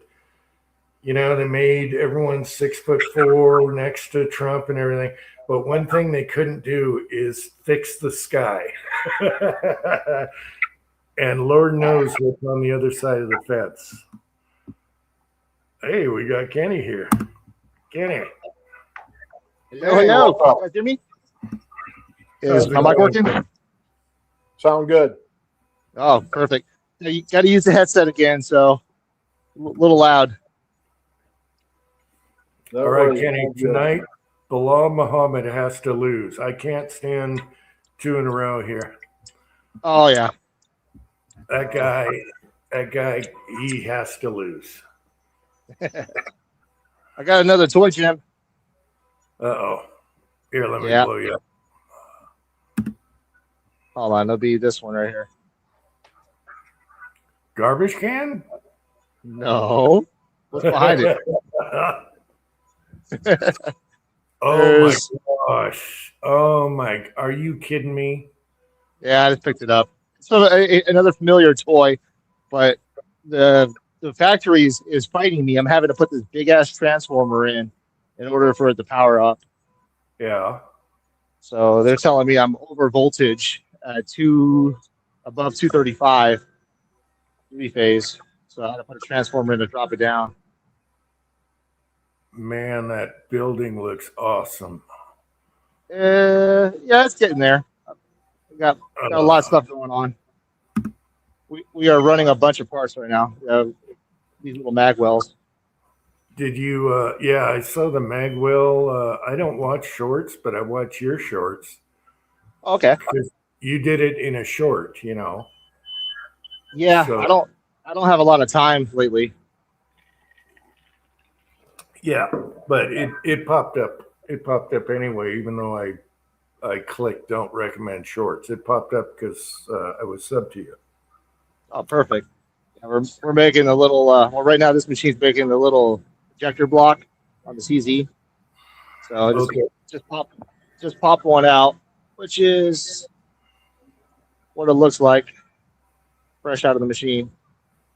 And then I just take it, and break off the little tab, the little coin. Yeah. That goes away, and I got a little deburr right there, and that's it. So, Cool. Now, is that stainless or is that aluminum? that's out of S7 tool steel. Okay. Yeah, it's a high grade alloy tool steel. Easy to machine. It's like one of the best tool steels out there. Okay, 6-shooter Texan said they had to replace one of the transformers on one of their machines. Dude, I was going to ask you, 6-shooter. So, Doosan's fighting me with warranty. They're telling me that I can't fire the machine up because I'm at 241 volts. I want to be under 235. So my shop during non-peak hours is around 240 volts 3-phase, and they said that's over voltage. They're the only manufacturer out there that won't allow because of that voltage. But Mazak, Akuma, Haas, Style, everybody else that I know of is like, okay, 220 plus or minus 10%, which will be 243, 245. So I don't know. I had to buy that $10,000 transformer just to appease them. But here's the caveat now. Now that we are at 110 degrees weather out here, subdivision electricity is at a nominal voltage of 227. So now I'm under voltage with that transformer. 110 degrees. Oh, how do you do it? Yeah. Oof. I don't know. Well, we're AC in here, so we don't have to worry about that. I'm 90 in the garage right now with the doors open. It was nice today. I don't think it got above like 85 here. I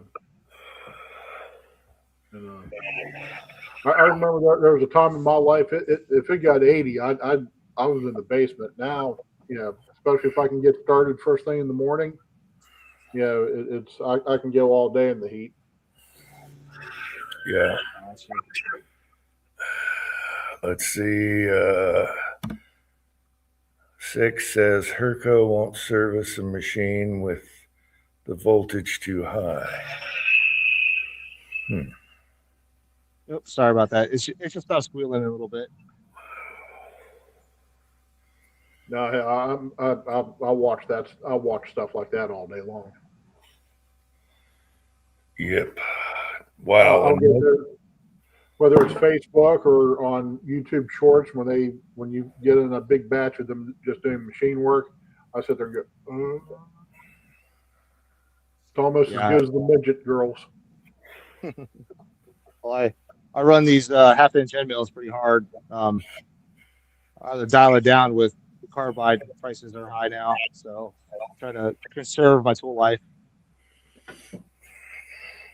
Now, why are the carbide high right now? It's because of there's a shortage, or I forgot where it comes from, what the whole reasoning is, but there's definitely something to do with the war over there in Russia or something like that.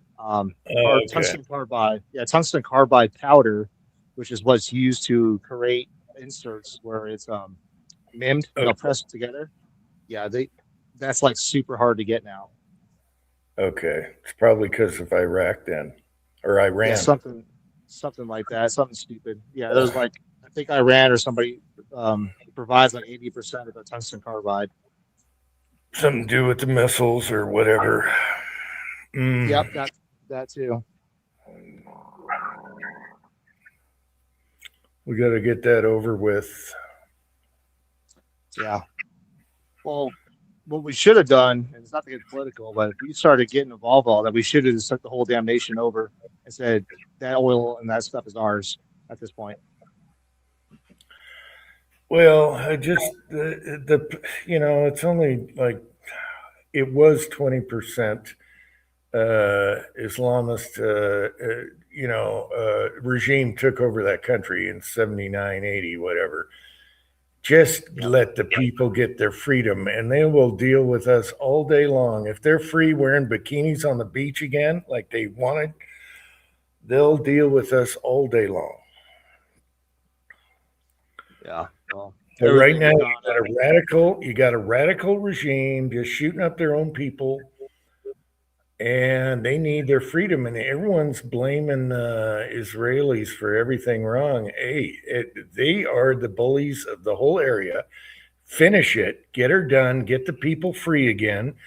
Oil, everything is going to be cheaper. They'll deal with us. They're happy. Every time they hear a bomb, if you talk to people in Iran, every time they hear a bomb, they cheer because they know it's getting closer and closer, but it's dragging on way too long. Yeah. Well, that's what I meant. I mean us taking over, but at least just remove that radicalism out there, 100%.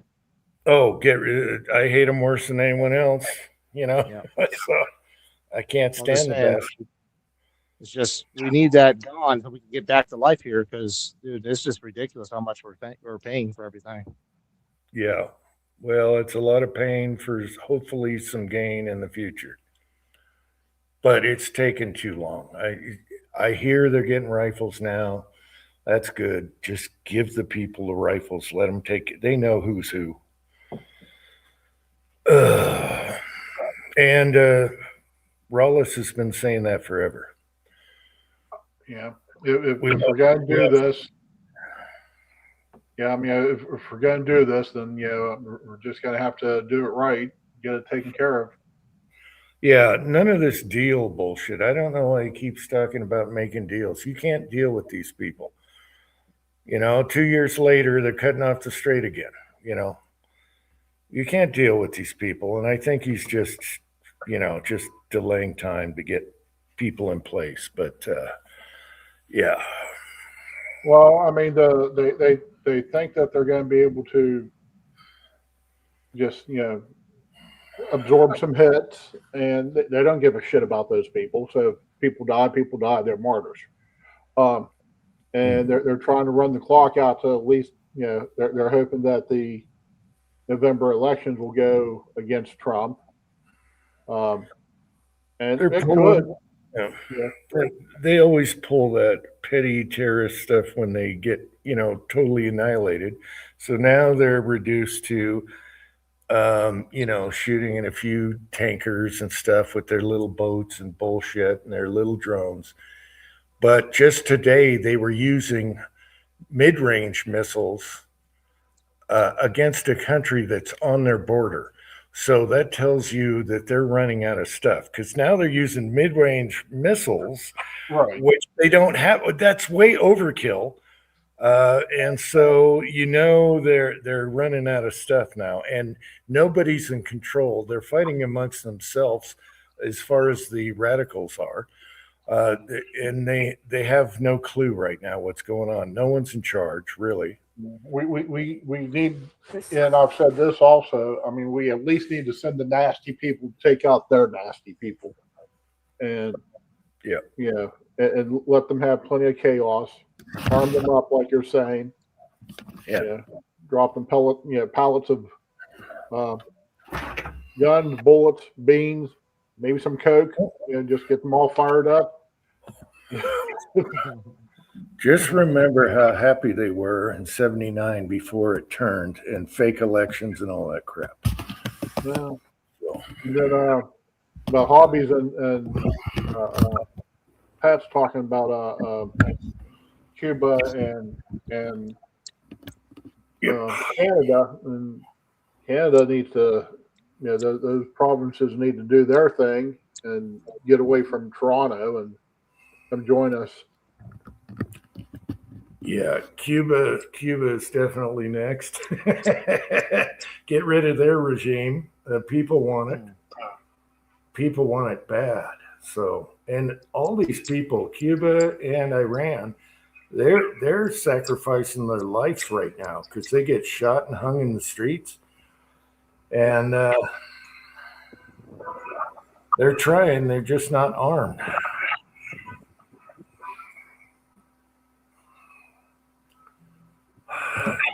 Pat with his M14 Norenkos. Pat, they had a soft bolt. Norenko makes good stuff, but the heat treated bolts weren't so great in the day. Yeah, but that was 30 years ago. You would think, I would hope that they would finally have caught up. And if not, you can always put a properly heat treated bolt. You should be able to put a heat treated bolt in there. Yeah, they make great SKSs, AKs, and 1911s for the money. So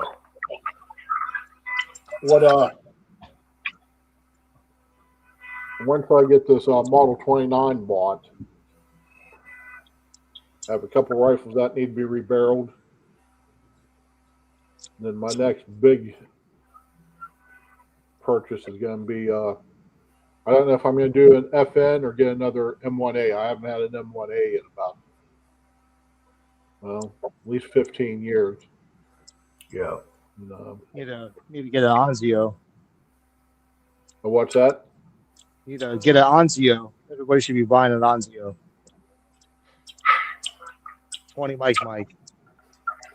They had a whole surplus of those bullets. I saw it online. Someone was selling 120 Mike Mikes ready to go for I think it was like $300. Stay away from those cheap 50 caliber rifles right now. They're blowing up everywhere. Oh yeah. The bolts are shearing. They're blowing up people at the range. That's what I'm noticing. Everybody's skimping out on quality and quality checks with the material. That's the problem in heat treating. So they're getting third world metal shipped in that are not certified or supposedly are certified, but they're not rechecked. And then when you go to heat treat them, they don't send in a sacrificial part to test for the HRC value and shear value and brittleness. They're not even doing any of that, which is scary because you're controlling a huge explosion with these firearms.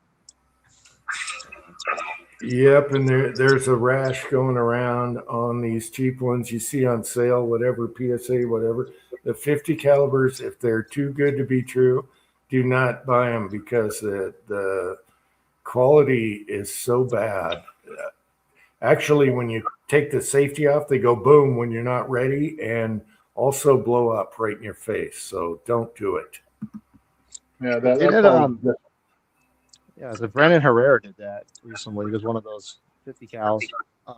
Who was it that was? They're no longer in business. Well, they got sued like 7 times. Well, they changed their name though. So yeah, they keep changing their name, and you don't know. As long as you see a price like that for a 50 cal and it's way too cheap, stay away from it.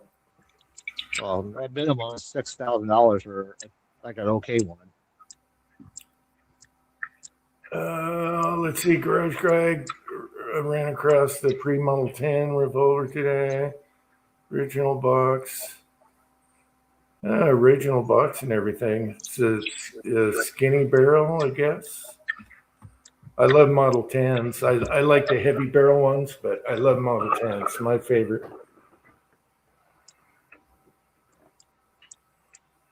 Model 10, Model 13, K38s. All those 38s are good. Yeah.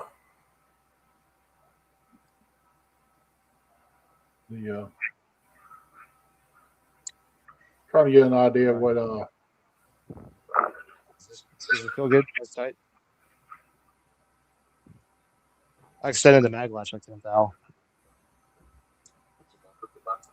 That's not the left-handed, but that's the mag latch. It's 10 thou more.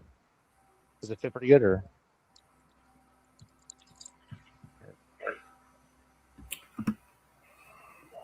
Oh, Hobbies say that they're getting ready to ban everything. Then the Muslims will be able to stab you up, and they'll just say, "Oh, he called me a bad name," and then they'll let you bleed out on the street, just like This one's done. The English.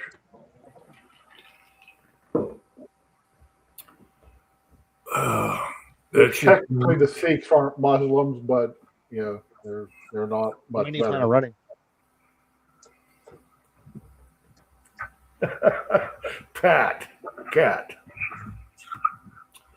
Yeah, that should be a fun, garage guy, especially with the original box. There.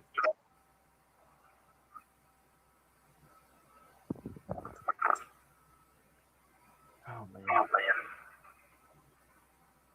I'm burnt out. Yeah, I think so. You're on my time, aren't you? Or hour away? Yeah, but it's 18:44 right now. So it's 7 days a week though. And this is a Saturday. Yeah. That's the joy of working for yourself is you work overtime. Yeah. Yeah. But you're getting new machines and toys every second. So did you get any workers to help you out? A robotic arm in the CNC machine is my worker. Really? So no hired Yeah. guy. Okay. All right. No. Not yet. Wow. Does your oldest son help you? He's right here working on the machine. I know you were talking to him about checking that out just a minute ago, right? Yeah, he's just being camera shy. But yeah, he's running the other machine right now. All right, cool. The legacy continues. It started with your dad or your grandpa? It was my dad and uncle. Uncle. Yeah, then my dad passed away, and then my uncle continued the tool and die industry business. He's just not really a good business person, so made some bad choices in investments, and but still held on there. So, and I vowed to never be in the machine shop, and here I am. You know Yeah. what? That suddenly explains why England and France they're pushing so hard to take over those two countries so that they can get the nukes. Yeah. They just had a riot in France, so and England, they've had riots too, but yeah. And guess what? They don't look English, or French. They don't look French. Yeah. They're all imported. They need to start booting them all back to where. Yeah, it's hard to say that, but Well, the people got to fight back before it's too late and they're outnumbered and outvoted. That's all there is to it.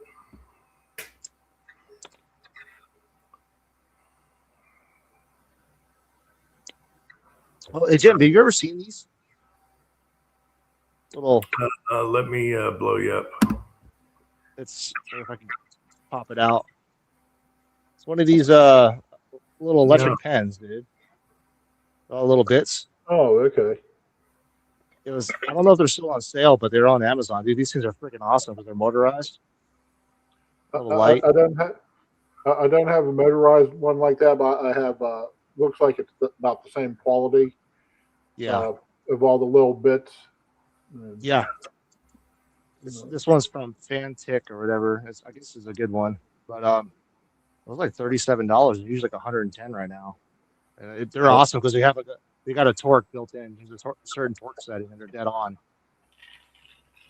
No, I don't have one. I thought it was a suppressor when you first showed it and pulled it out. I thought it was 22 suppressor when you pulled it out of the middle, but now Yeah. I see bits on the side. Okay. Yeah, they're awesome. They're definitely a lifesaver for those small parts. If you're dealing with scope rails and stuff like that, or any of the little small screws, Yeah. I think they're still on sale. Cool. I think they're like $100, $120. They're like $30 right now. Talking about suppressors, I started our trust. First thing I started the trust with was a 22 can. And then I bought one of the 30 caliber Lyman cans, the Sonic cores, I think they call them. I just call them Lymans. Well, the trust is myself and Susan. The Sonicor can went in second. It was like 3 or 4 weeks after the first, after the 22 can.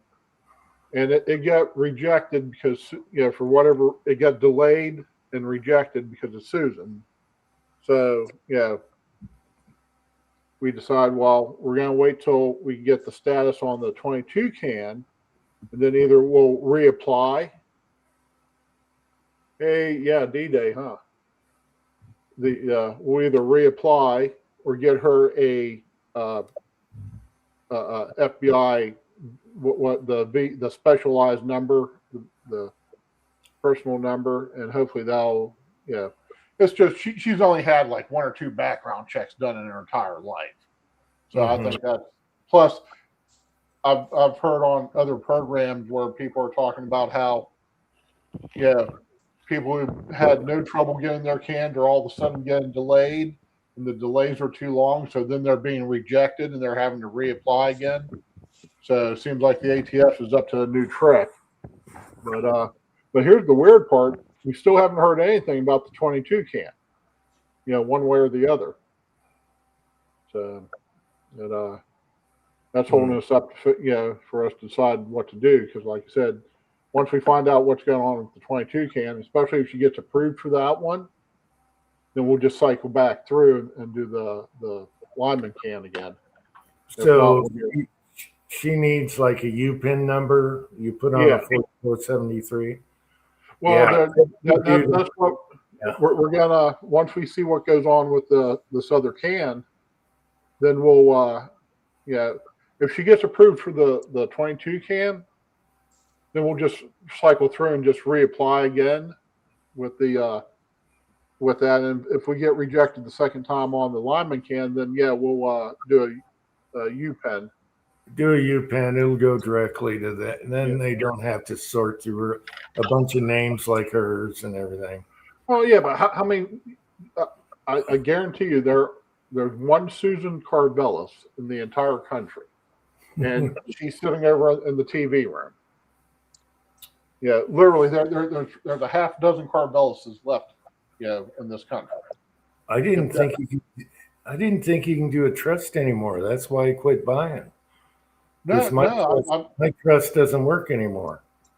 I just did a trust a couple weeks ago. Well, however, 6 weeks ago, I guess now. But you can still do trusts. But my old trust wouldn't work anymore. I don't know. Maybe they changed it. I don't know. And I stopped buying. I don't know what it is. Maybe you just have to get a new trust. $50 here. And literally my gun dealer, they have the entire setup there, the cameras, the fingerprint pads. They did the trust. I just literally went in there and just said, "Tell me what to do." And they said, "Put your thumb here, put your finger there, fill this out." I'm like, okay, thank you.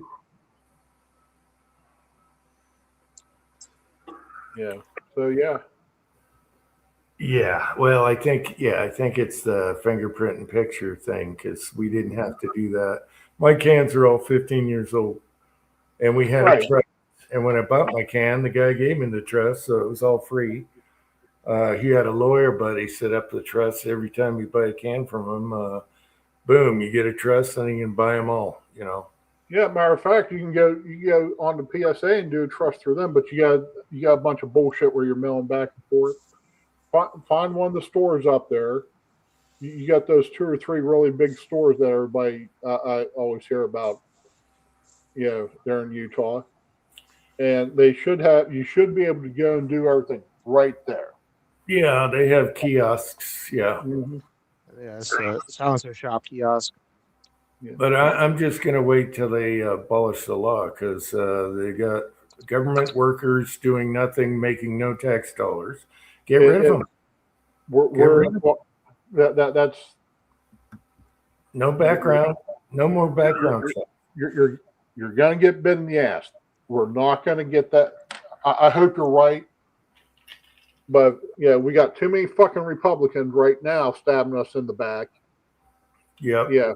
If depending on how the elections go, even if the Republicans take it, the Republican Party is the biggest bunch of gun grabbers you'll ever meet. Reagan, Bush, Yep. Bush Jr. Yeah, he said he signed the assault weapons ban if they brought it back up in '04. The Republicans are not our friends. Well, there's a lot of rhinos, and some of those you mentioned, I wouldn't call Reagan a rhino, but the rest of them were. So yeah, Reagan started. we gun control back in. we got a lot. Reagan started gun. Yeah, I know what Reagan did, but we have a lot of people fighting for getting rid of registry for cans and SBRs, and there's a lot of people. So, And I hope you're right. I hope I'm the paranoid guy screaming at clouds. yeah, I'm just I don't want to do this over again, and But I will wait. I will wait and see what happens, because I think if you're smart, you'll find one of these places, go get a new trust started, do whatever you have to do to get it done, buy a couple things if you can afford it, which, you know, you probably make more money in an hour than the rest of us do in a year. And just, yeah, get some stuff done. Get it done now. Because It's almost eventually- easier just to get an FFL. yeah, eventually the ATF, or not the ATF, but eventually the Democrats are going to take it back over, no matter what. And if that happens, they're going to everything that they've lost in the last couple of years, and we're patting ourselves on the back and act, you know, running around saying, "Oh, we won." No, we haven't. And all this stuff is going to get. Well, I tell you one thing, I never thought it'd be tax-free again. Because once you get that money and you got people doing background checks, getting paid for it, I was super surprised that there was no tax. They changed that. Very. Well, there's some Democrats out there that said when they can, they're bumping that fee back up to $5,500, because everybody talks about how in 1936 the $200 was the equivalent of like $4,800, and immediately there's some fucking Democrat out there. Oh well, we need next bill we're going to pass. We're going to make sure we have a $4,800 tax stamp. Well, What about that $250 bill now we got? how it's going to go down is if the Dems have control and everything, you're going to have a bunch of shootings with suppressors on the news. This is how it always goes down. You're going to have a bunch of suppressor shootings all of a sudden, which it's so rare. Mm-hmm. And they tried it once. They tried it recently with that CEO guy with the single shot. They tried that, but that's what they're going to do first. They always play that game. They do the shootings, and then they try and do the law. I hope you took some video of the jeeping. But I'm surprised there hasn't been some clown with a short-barreled AR with a suppressor and a FRT FRT trigger. Stand there burping off rounds at people. Shooting up a school or a church or whatever. It's coming, and the CIA is dirty, and they're going to be involved in that stuff. They're dirty. They've even taken files away. They've taken files away. They're dirty. They're out of control. No one can control them. No one can get rid of them. What do you do? Well, that's why we're screwed. The government will have a mass, several mass shootings. Like you said, I'm surprised it hasn't already happened. Well, did you know July would probably be a really good time to do it. No. Yeah, did you notice some of the files that got taken back away from the CIA? They took them back. Happened to do with brainwashing and shootings. Okay. I'm Right. not familiar with any of that, but Yeah. Yeah, they took half of the files were about brainwashing people to do whatever they want. And of course, well, yeah, it was that goes back to the, what the hell. Listen to them talk about all the time on Coast to Coast and Y Files and MK Ultra. Yep. Stuff. MK Ultra. Half of the files they took off her desk were about that. The others was JFK, which involves that. There you go. So that's where we have to. It's pitchfork time. You know, it's the only way to get rid of them. You can't be elected and take care of it now. They're so big. It is so deep. It is so deep. You can't just elect somebody to fix it. It's pitchforks. I'm sorry. That's the only way to do it. Kenny, don't you agree? It's pitchforks. Well, I'm in the right business because I can make my firearms when people need them. Yeah. I don't know. I don't know enough and follow the politics enough to really have any opinion other than I just know it's just they're all corrupt. I don't trust anyone in the government. Yeah, I trust them all as far as I can throw them. So that should have been a big flag, though, that the files got taken away from Gabbard on her desk from the CIA, and it had to do with MK Ultra and JFK. Well, they keep bringing up all this fraudulent crap, but I don't see anybody really going to jail. I mean, at this point, so it's like, I know. yeah, they just talk about it, and they talk about it, and they talk about some more. And then what's happening with Omar? Come on. Omar should be out right away. Yeah, all of those people should be stripped of all their assets, given to various foundations or community or whatever, back to the people, and then boot them the hell out of the country, broke with nothing on their back. Yep. Get them out of here. But yeah, the government is so deep that you can't just somebody. No, I have no trouble even liquidating all their assets, putting it in their checking account, and then kick their asses out and tell them, yeah, fine, you won, you hit the lottery, enjoy your little fucking shithole, African country, and we got plenty of money. I'm tired of getting hounded by just our own state here, with just our state tax on our business. They want every penny, they want every documentation, but then they want us to provide that documentation and the payment right away. It can't be a day late. We get fines and fees for a TPT tax. And we're not even selling our products in here. They're just trying to tax us, even though we're selling online to other states. I don't know. It's hard to run a business.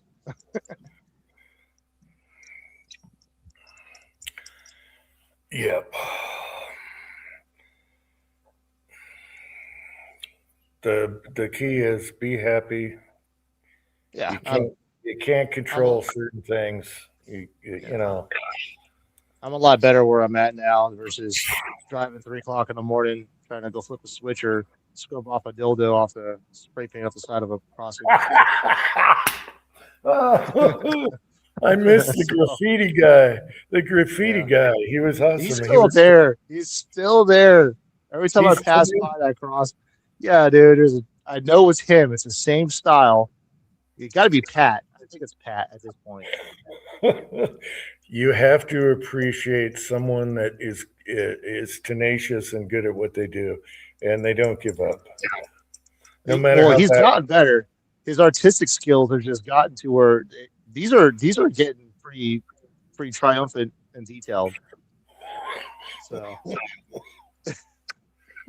it's got to be the same guy. It's always the same purple paint. That's the funny part. It's like a specific purple, and it's always on the same crossing bungalow, right at Highway 95 going to Vegas. It's like I just know. And I'm like, man, it's got to be Pat because he's got to go through that direction, and he must be playing a joke on me. Yeah. So for people that don't know, when Kenny worked for the rail yard there, he had to go out at night and do stuff. And one thing was a graffiti guy that always, did a certain figure, and I guess he's still kicking. So He's still out there, man. he's dedicated. You got to give him that. All right. It's got to be somebody. Like I said, I've caught guys that are stealing our solar panels off the bungalows, which I rigged up with our transformer with 10,000 volts. So as soon as they cut the wire, it sends a signal to me to go let me know it happened right now, and then shock the dude on the ladder. And then FRA got involved, and they said, "Oh, that's a health concern," and then I got in trouble for that.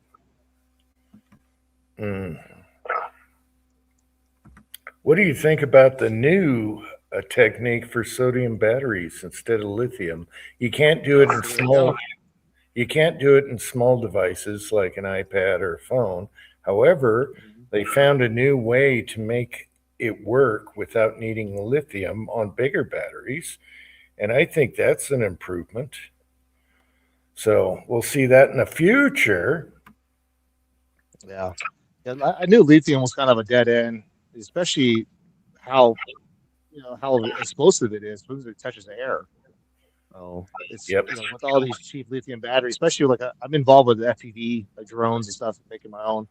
And we're buying these cheap 1080, 1065 batteries and lithium batteries for these drones that you could drop them and they explode, which is it's crazy. That traveled all the way from China to my mailbox.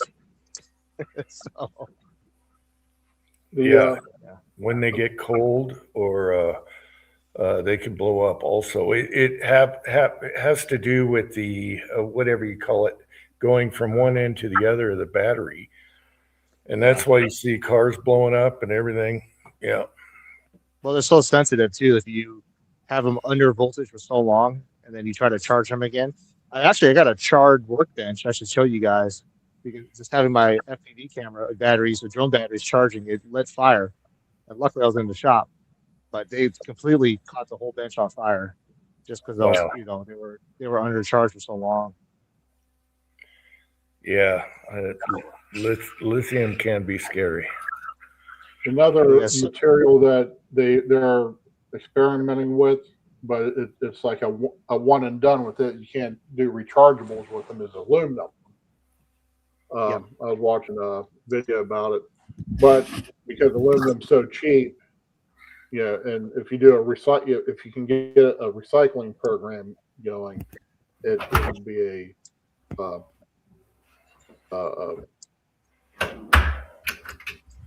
option to do that. And they're of course being aluminum, it's a lot less unstable, a lot more stable than lithium again. Well, they're using aluminum in the new sodium batteries. They found a new way to use, get power out of them. And I'll be right back. You got to hang on. Yeah, there's all kinds of technology. There's even, if you look at some of the old depictions in the Egyptian days, they had electricity, they had batteries, and so they were using very simplified versions of a battery. We have that ability. It's just the reason why they don't have a mass market is because they will hurt the oil company big time. So we have ability to make really high capacitive batteries with common materials that's in the ground everywhere. They won't do it because of the regulation, and guys that have done it have disappeared. Not as a conspiracy, but it's known fact. These guys disappeared coming up with a solution. They make sure they like you said, they disappear and they're not a problem. Yeah, if they cared so much about the environment, why the hell are not solar programs free for everybody? If solar panels was the way to go, right? I mean, you got to think about it that way. So one thing I know very little, so I might be talking out my butt here, but Apparently, our solar panels that we have right now are very inefficient compared to what could be manufactured and Correct. used. But So I'm very familiar with this because I used to install the commercial grade solar panels. The ones that we put on our houses are not commercial grade or nowhere even near the efficiency. The ones that are made by like Mitsubishi or I forgot the other, it's Kyocera. They have a double-sided panel where you hit the top, it has a mirror that also hits the bottom of the panel. Those are the ones that are commercial grade. We cannot get a hold of those unless you have some kind of contract with, with basically that company saying you're licensed as a government entity or a class 3 business like the railroad to get a hold of something like that. So it kind of is worth it. I mean, there's guys that have the Tesla walls and Tesla batteries. If you're going to do solar, you have to have a capacitive battery system where it will store energy. If you just have it directly connected and then giving back to the power district during the day, you're basically wasting your money. You need to have some way to store that energy. Right. I would love to have solar. Yeah.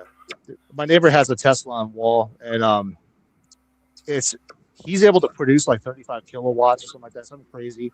But in fact, he's on a set schedule every month to pay the company that installed the solar panels. So it's like $420.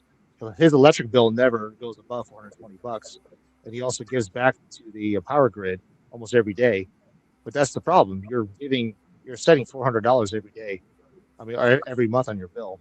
It's not, to me, it's not cost effective. Yeah. Unless you pay it off yourself. You just have a completely paid off solar system. And he paid I think $110,000 for that whole system in the garage. Yep. I looked into it because we're fighting a power company right now. They're unwilling to run 3-phase power here without a lot of issues. I'm fighting. There must be a couple neighbors that they're denying my rezoning. So I've been trying to get rezoned for industrial manufacturing. And the power company wants $2.6 million to run 3-phase, which is only like a quarter mile down the road up to my shop. So we're probably at the point where I'm going to max out where I have right here. I'm going to use whatever I have the space ability, but I'm going to basically be moving my manufacturing if I do have to get bigger than this to like Las Vegas or something. Patriot Paul wants to know how much amperage you're using. My shop is rated at 400 amps right now. My machines with the phase converters pull about 50 to 60 per phase converter. I got 3 right now, so we're doing pretty good. Like right now, I'm pulling about 50 amps. I got an amp meter that monitors and all that. The ACs pull about 20 each. They're 3-ton units. Yeah, our electric bill, because this is another thing, thanks to Obama, we've had our electric bill jump up 300%. So what we used to pay about $400 to $500, we're about $1,200 now a month. So, well, yeah.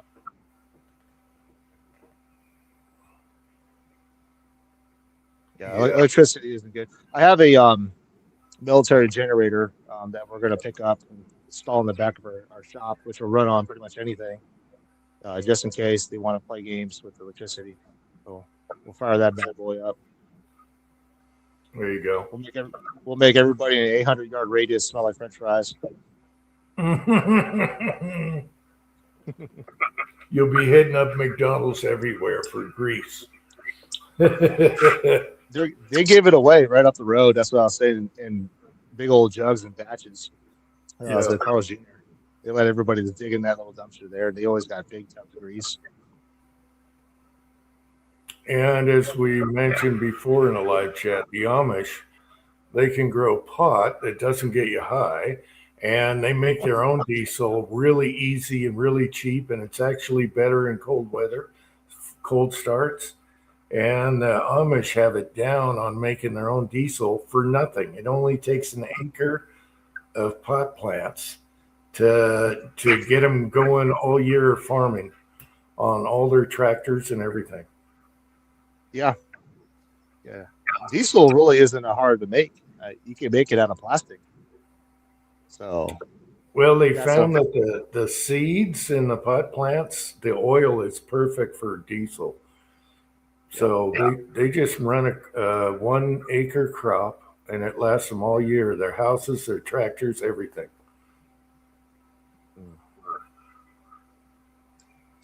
yeah. I mean, that's been our biggest hurdle right now. What I see becoming an issue for us is upgrading power and then power going up. We haven't had an outage. I can say that our power company here, because of Topak, which is a thermal nuclear plant, we haven't had a outage of power. Um, we're on the downside of the river, so they open up the we got the big dam up there by Vegas, the Hoover Yeah. Dam, and then we get all the water down here, which then powers our thermal plant. But Yeah. I've been looking at the solar panel situation for us to generate 3 phase, but they won't allow it unless we're zone manufacturing, industrial manufacturing. We're zoned right now for light industrial. They're trying to say that we need to go to industrial manufacturing due to the noise concern.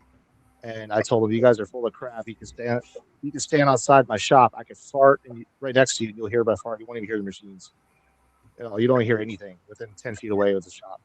HS board. Chessboard is here. Hey, chessboard.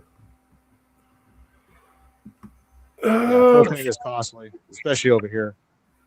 It went up a little bit for us because we have $2,000, 1,000-gallon tanks, two 1,000, tanks. It went up last time. I always buy in the summer when it's on sale, but it did go up a little bit. But it wasn't as bad as like when we first moved in a month, or a fill up.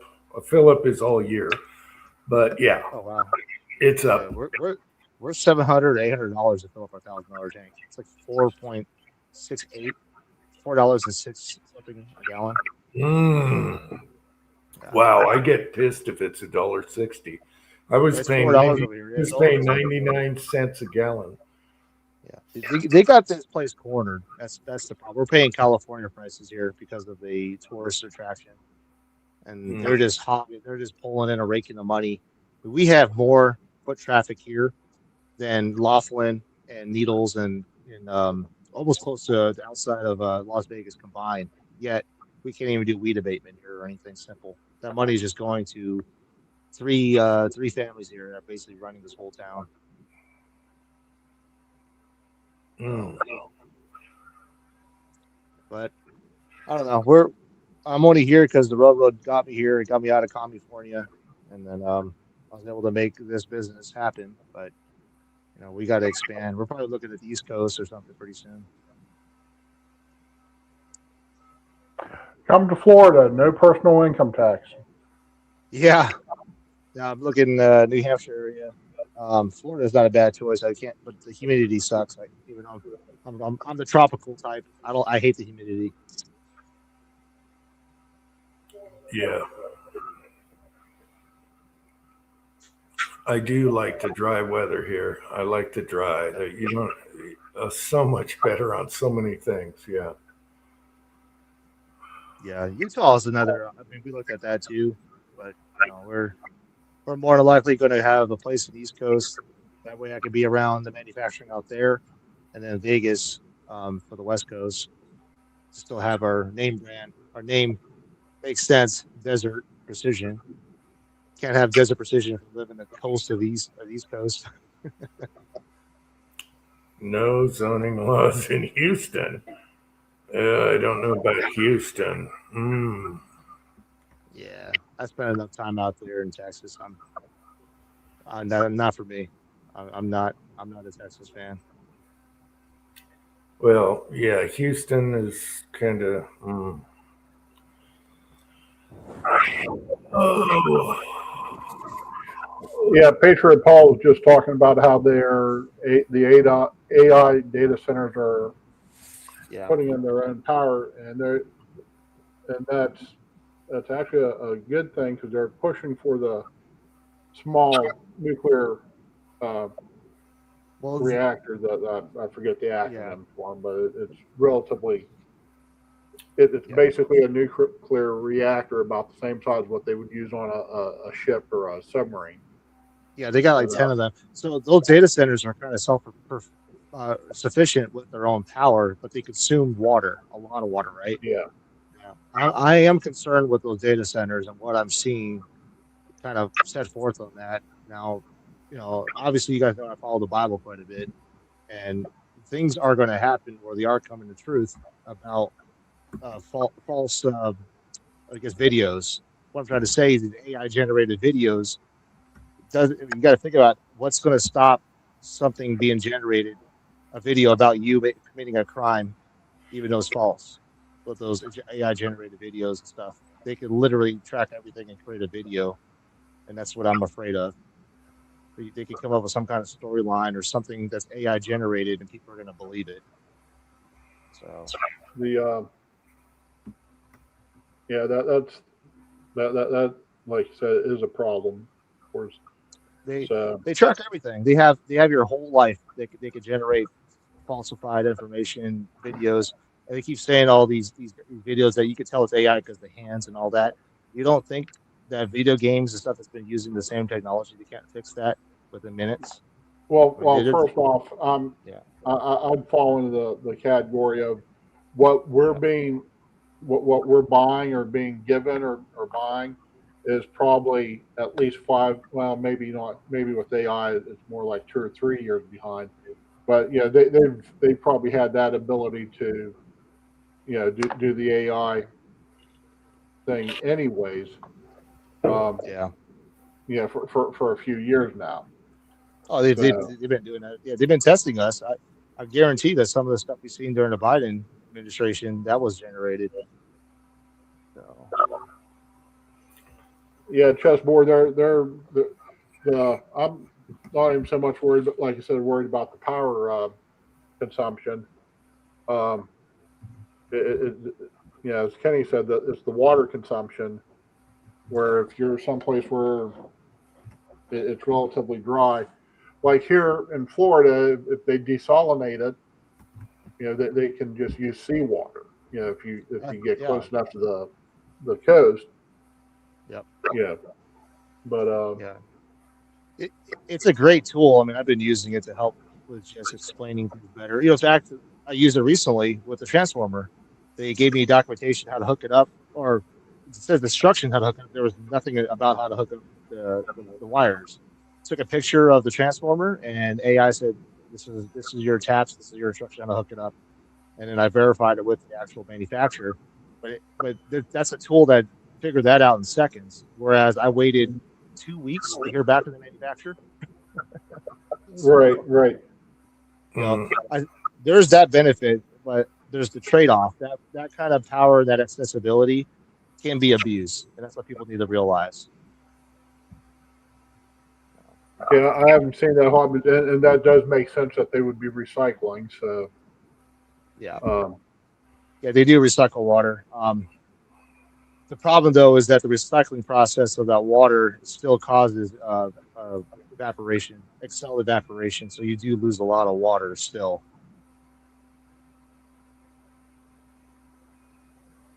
Yeah. They're finding different ways to cool down these AI. I mean, we have a huge one here in Phoenix, big time. There's one. There's what, 2 or 3 of them in Texas. Where's the other big one? Is it Minneapolis, Minnesota? I forgot where the other one is.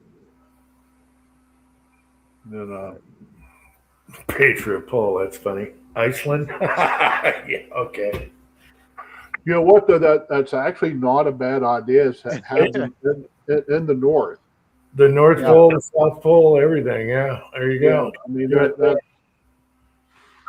got something going on there. Yep. Yeah. Let nature do some of the work, a lot of the work. Yeah.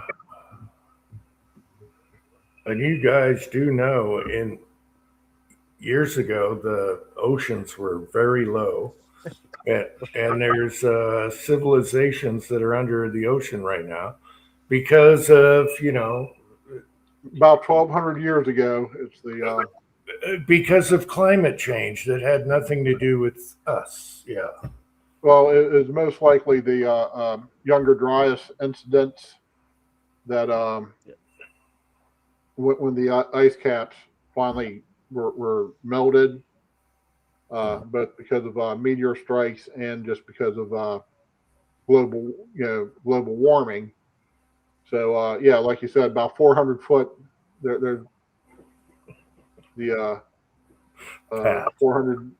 The coastlines are about 400 feet further out than what they were now, or lower than what they were now. Oh, yeah. 11,800 years ago, the meteor hit Uncle Jim and melted the ice cap. Yeah. Go to, I mean, he's on YouTube, but I say go to Rumble, find Randall Carlson, and watch. It's called Square in the Circle with Randall Carlson. And he goes into the Younger Dryas. This is also stuff that what's his name now? He has the Netflix specials. I mean, he's been around for 100 years, but Not Neil deGrasse or Neil whatever was his name.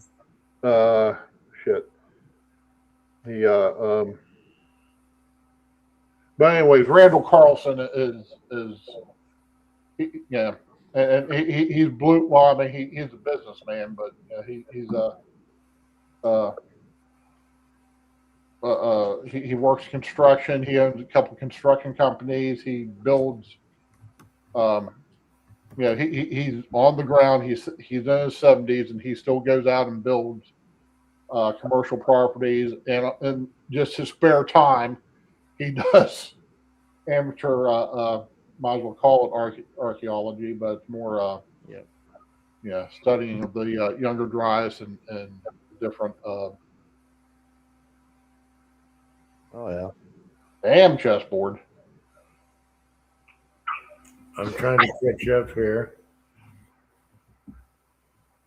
Kenny, below my home at the final event here, main event.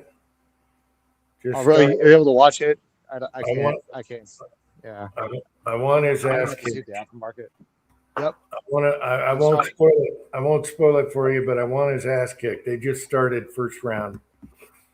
Okay. Yeah, I haven't been following that because I just haven't had time to watch any of that, man. So. I like how they went to Paramount where it's free. You don't have to buy pay-per-view to watch a fight, which I never did. You know, a lot of people stole the streams, whatever. Yeah. Yeah. But now it costs nothing, basically. I want him to get his ass kicking. I can't stand him. I'm sorry. Anyway. He is such a woke bastard. Born in Chicago, everything, but he's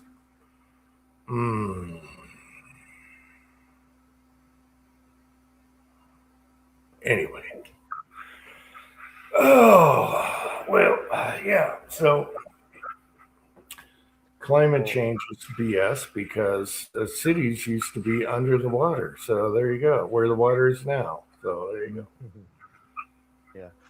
So Jim, what bullet mold should I go after? I'm going to make one out of probably 316L steel. That's the surgical steel.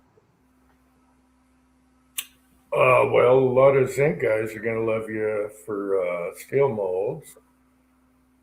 Oh man, I thought about that. So I thought about because I can machine Monel as well as Inconel. Those are the two really hard metals that could take high heat without deformation or warpage. So I make it out of Monel. Inconels are suppressors for heat. Yeah. Yeah, exactly. And these are things that you can really beat the crap out of, and they'll hold up time and time. The main thing I got to make sure is zinc being reactive to the metal. So I have PCD inserts, or what do you call it, the ceramic inserts that will eat into the Monel easily. They're like $300 end mills, but they do a good job. Jeez. Yeah. I don't know. I mean, talking zinc or lead, I don't know. I mean, for just for you, I mean, if I start off with just aluminum, it'll be ideally 6061 aluminum is probably ideal for a mold because it heats up more uniform. That's what Lee and all of them use. Even NOE bullet molds, that's all 6061. Oh, I can make us the old heat mold. So you're gonna make now I just went brain dead. Well, what I'm going to do, what I'm going to do is I'm going to machine a cherry, make my The own cherry, cut. that's what I was looking for. I was looking for a Yeah. fruit. The cherries, you gotta cut the cherries. Okay. Yeah, which is that's what I was saying. I can make it out of high speed steel, Monel, Inconel, stuff like that. Or what I'll probably do is I'll machine it at high speed steel and then try it on brass or aluminum. But I can make whatever profile, which is nice because that's what the lathe's meant to do, making cherries like that. Pat says brass. Brass, Well, man. you can't do zinc with brass, but you know I don't do zinc, so man, what's popular? There's a ton. You know, I thought about just recreating the Keith mold. It's just the first one, you know. yeah, it took me forever to find a sub 300 blackout mold, and I'm still not sure about it yet. The Betty Blues. Because the last time we took it out with my son's 1 in 5 twist, and it looked Yeah. like they were slightly off, you know, not tumbling, but slightly off center, perfect. Oh yeah, And they're well, yep. I casted them pretty soft anyway, and 1 in 5 twist. You want to be hard alloy, you know. So I don't know if you ever played with the 338 arc, or was it the Spectre? That's what I like lately. yeah, I haven't. No, I haven't gone there. So I got a gain twist barrel that I made specifically for cast 338 AR, and it is just phenomenal. I started out with the 86 blackout. I was like, okay, it's a little bit too hot for the powder on that cast lead. Then I made the 338 Spectre with that gain. You know, I just chopped off the barrel, breach, restarted it. Now it's an SBR because I had to do that, but obviously I'm an FFL. I have that legality to do that. So chopped it, made it a 338 Spectre, and it's like the funnest AR I've ever shot. Super fun. Oh, Yeah, 338 arc is definitely, it's not like the 338 Spectre. Spectre, I think, is built better. I definitely agree with Patriot there. I have a 338 arc. We're very picky cartridge. yeah, I don't get my most exotic loading is 5.7, so I don't get weird with calibers. Yeah, none of the new stuff.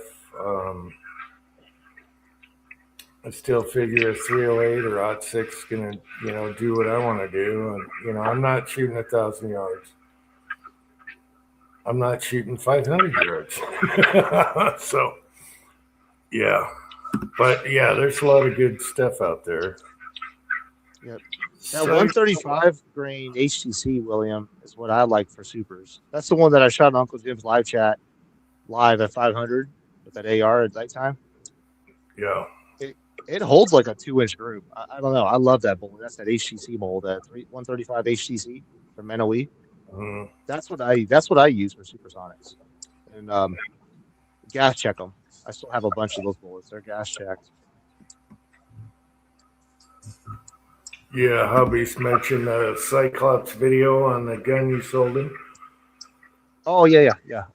He's getting a single shot version of the Genesis. He's like basically going to be my tester when I get into the bench press version. Cool. Once I get to that, that's the next action. I'm going straight to F class. I'm going to be. I hope Cortina doesn't decide to retire because I'm after him after that. a slick side super and sub 300 blackout. Huh. I don't know about slick side. Sometimes some bullets want grooves. They like the weight difference. I'm not sure I'm sold on slick side anything. It's easier for powder coat or dropping out of the mold, but not powder coat. But Keith's bullets are not slick side, and they shoot awesome. All right. You know what, guys? We need hobbies and chessboard on here because they got a friggin' pretty good debate going on the side chat there. Mm-hmm. We should just sit back and let those two go at it on video. What are they fighting about? The data centers. Oh, the data centers. Yeah. Yeah, I see this. I see a necessity, but I also see what they're doing it for. I mean, I got friends that work in the data centers, so they got some. Well, as far as I know, chessboard's a geek of some of some pretty high degree, and I'm not sure where hobbies falls in the spectrum. Obviously, everybody falls higher than me, but those two seem to. I watch a lot of videos on it, but I'm also driving at the time, so I only hear about half of it. Yep. So I think the data centers are rioting in Iraq right now. Well, there's a reason why they're implementing so much of those. It's not just for the help of society. It's not. It's really meant for to use as a weapon as well. And I know that because I got friends still in the military that are they're cybersecurity basically.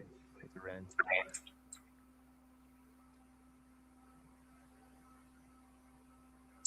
Yeah, I would hope that the stuff that the military is using or the government is a lot more advanced than just the stuff we're using to make. Yeah, we saw some of that technology or heard of it. Talk about the supersonic waves and all that that were making you vomit. During the invasion. Mm-hmm. Yeah. That was being tested. Was it like 10 years prior? Remember they're doing all that testing. Yeah. I've never seen some of that over there in Coronado, San Diego. They were doing some of that testing, microwave testing. Now they just found a way to microsize it handheld. Mm-hmm. Yeah, because they were doing it for Somali pirates too, because they couldn't shoot them. Mm-hmm. Remember that? Yep. So they were trying that technology to try and make them sick or whatever. Yeah, they put them on the Blackhawks. That's what they were doing. They had a bunch of helicopters that they could station. They could triangulate it, and they had them on the Blackhawks, penetrating the walls of the buildings or whatever they were invading. So, yeah, there's a lot of technology that you'd be surprised what we have that you haven't shown in the public yet. Yeah, we just started putting portable lasers like on the Bush ship, USS Bush or whatever. And instead of having to go to the dry dock and spend years putting it back on there and everything, it's a portable laser. They just stick on the deck, they plug it in, and it takes drones down like bam, bam, bam, bam. Yeah, I was gonna sort of go into that. The drones are being neutralized now by lasers, so eventually they'll be small enough. Yes, but the beauty of this is it just sits on the deck and plugs in instead of retrofitting. And that was really cool. It's not good for like big planes or anything, but it'll take down drones because they're thin-skinned, Mm-hmm. Yeah. Yeah, I found out our antennas at the railroad, the PTC antennas, transmitters. You get within 100 yards with the drone, it'll take it down. And I found that out by accident when I was building our drone system to do bridge inspections. It's flying next to one. And all of a sudden, boom, crashed. There goes $10,000. And of course, I get a phone call. So, yeah. But the beauty of the laser, it costs $1 each shot. Yeah. Okay. Instead of we usually will send off a rocket or whatever, unless you're using the short range. and $1 instead of hundreds of thousands of dollars. Yes. Yeah. And I think we let the Israelis try it first, you know, on their drones. Yeah, but $1 Said, for a portable laser that you could just install and plug in. That is awesome. You can put it on anything. And now people are complaining, well, we need at least 5 of them, because if they have 12 of them coming at you, what are you going to do? Because it takes like so many seconds before they can do the next shot. Right. charge, yeah. But everything's computerized. It logs right in. And you have the backup, the whatever that thing's called.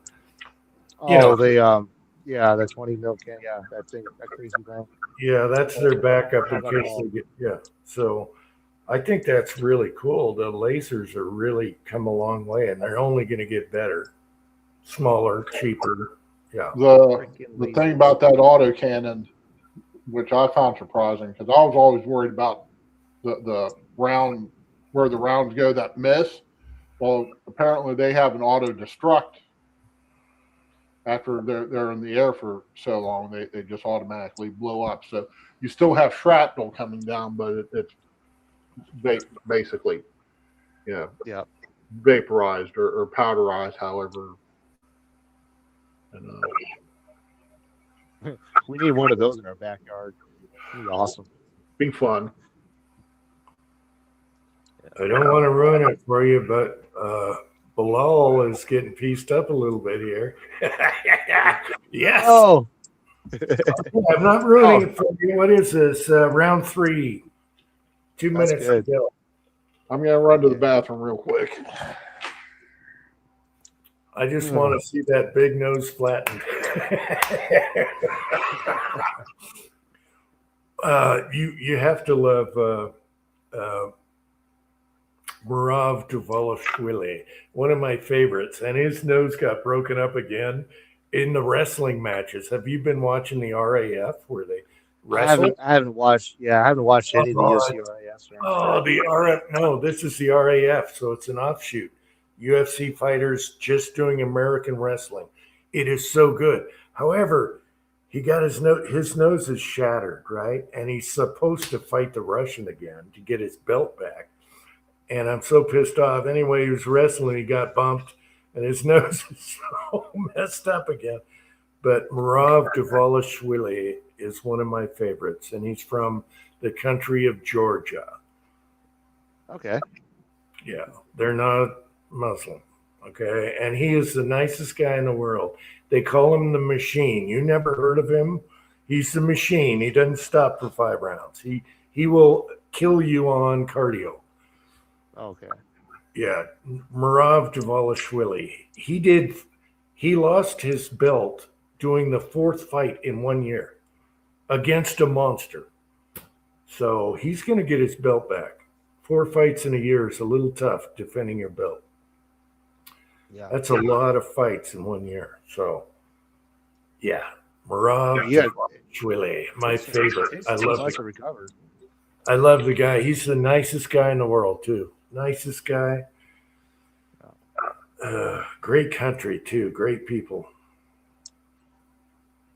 Anyway.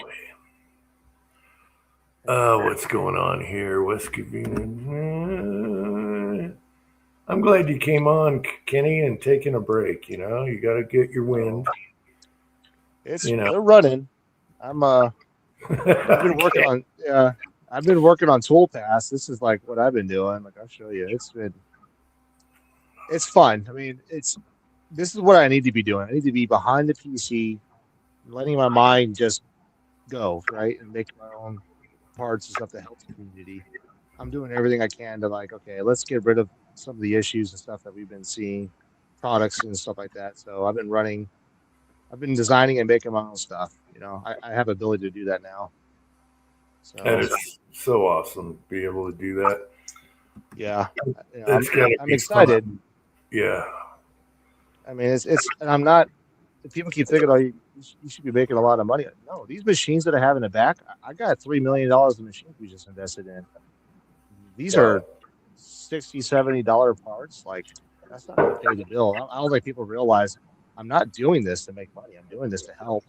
And it does, even though it does support, my family, it's legitimately just I'm getting more experience, and then let's see what happens. I'll be able to at least leave behind something for my family.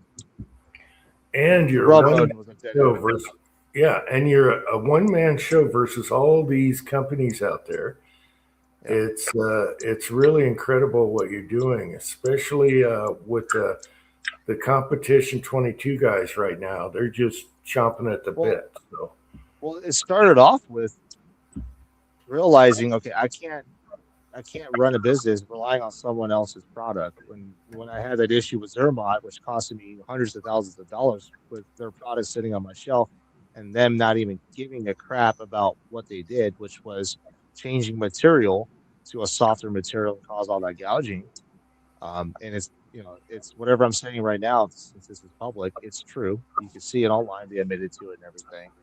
And that what I ended up being the bad guy, but I spoke for everybody in the whole community. Like, hey, man, this is what I know. I have ability in from my experience behind manufacturing, as well as an XRF analyzer, metal analyzer, to prove that what they did was they changed material and they're giving you a subpar rifle system, which is going to cause significant issues. That sparked everything. And that's where we started developing our own. Well, I started developing my own rifle system, my own receiver, and then it's obviously spiraling out of there. So now I have two machines. I got two more CNC machines on the way. holy, two more. Yeah. We bought a Mazak Integrix. We have a Mazak Integrix 5-axis, and then a what it was. What the heck's it called? Not a Kuma. Wachion. We have a Wachion, another Wachion 5-axis turn mill. Wow. So say what if you move? You're gonna have to move all those big boys. Sell them all. Buy brand new again. You sell them and okay, just all right. Get the latest. Okay. Yep. That's the way the game is on manufacturing. Move if it's one machine that you just need to have, or like I'm just like for me it would be that turn mill. I just know that turn mill really well. I'll probably just keep one of those, but I'll sell everything else and buy brand new again. Okay. Yeah. Wow. And to be honest, we're doing it on just a family income. I mean, I'm not somebody with millions of dollars. This is just me as a regular person starting a business out of a tough shed. Pat knows. He's been here. You see it. You don't have big corp backing you up and ruining it later on. No, I'm not a trust fund baby or anything. This is legitimately all my hard work, working and putting my sweat and tears into this whole company.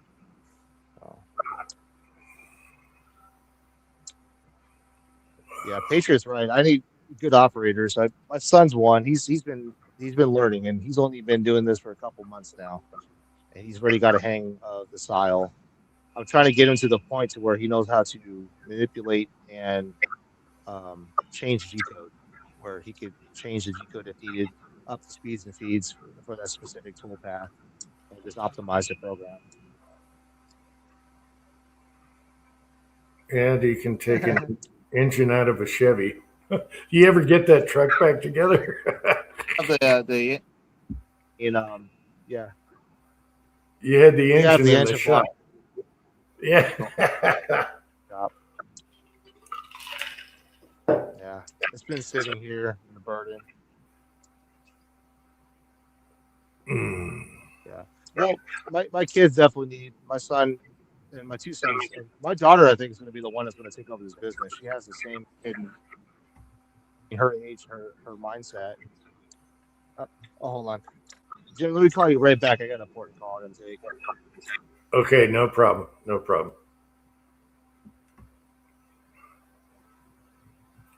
And Rollis is back just in time. Yep. I'm just having a little bit of dessert, so I didn't think everybody wanted to see me shoving cake in my face. Yeah, Kenny had to take a phone call. And then excuse me. And but yeah, that's Haven't had too much going on here other than work and try to get some stuff taken care of. Just your basic,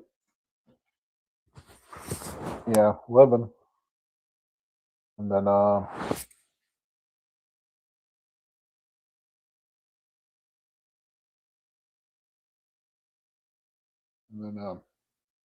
so now my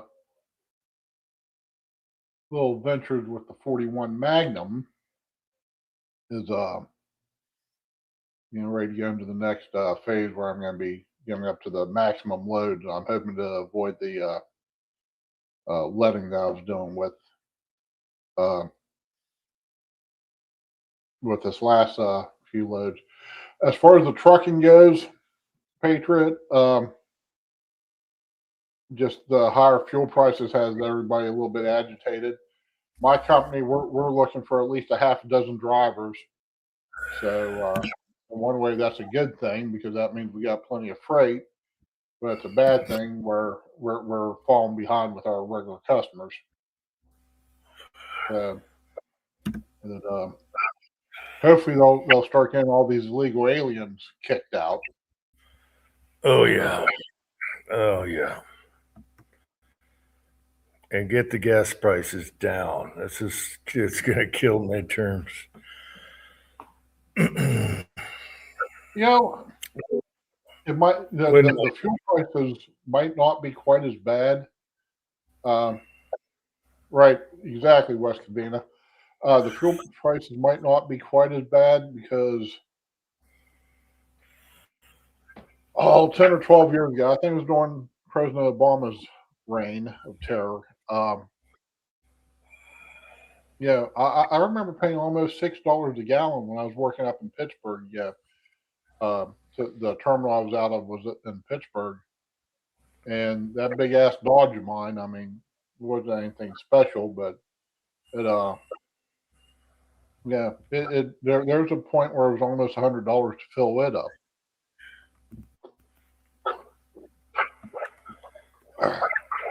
Big thing is nobody wants to do the job, and I don't blame them. I mean, it sucks. You're dealing with people who, it's one of these jobs where you're dealing with a lot of bullshit.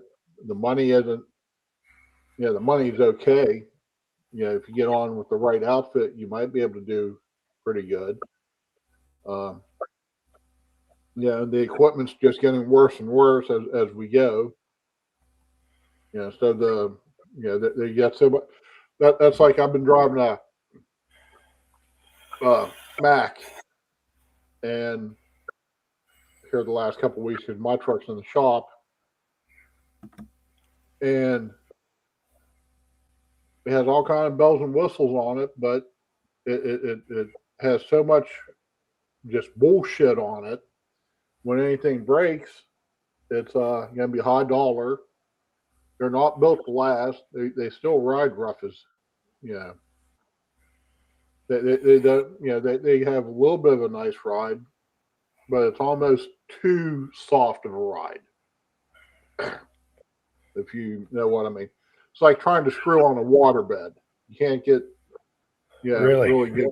But you think about it, screwing on a waterbed really sounds cool. But you got to get the waves right. But when you're actually doing it, trying to get good traction and trying to get good leverage is my gosh. You're sitting there trying to get that torque going, and it's going everywhere except for where you need it to go, which is inside of her. So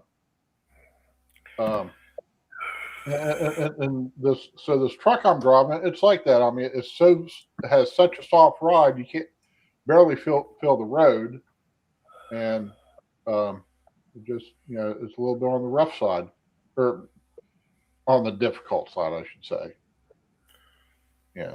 And you can't feel the way they have the new electronic steering. You can't feel the actual road itself. You don't have any kind of that makes sense. Yeah. It's kind of like, when the older cars, when they came out with power steering, they were too much. Same with the Mhm. brakes. It was way too sensitive. Yeah. Yeah. Uh, You know.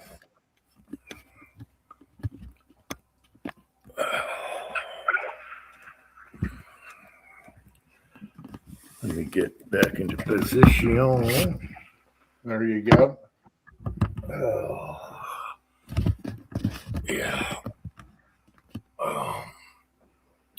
Yeah, I cut out without the background, and it was when I pulled the plug to go to the garage. That's weird. Might be a plug-in thing. I don't know. Yeah, but still, Anyway. you've only cut out, I think, one time since you turned off your screen. Yeah. So The background screens are neat, but we keep cutting in and out into them, and you can't see what the background is, but you can't see you either.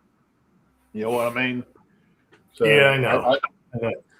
I mean, it's neat to have them up there for a few minutes, but it can sometimes be a little bit Well, I like it because I'm down in the basement, and you cover up this background. And yeah.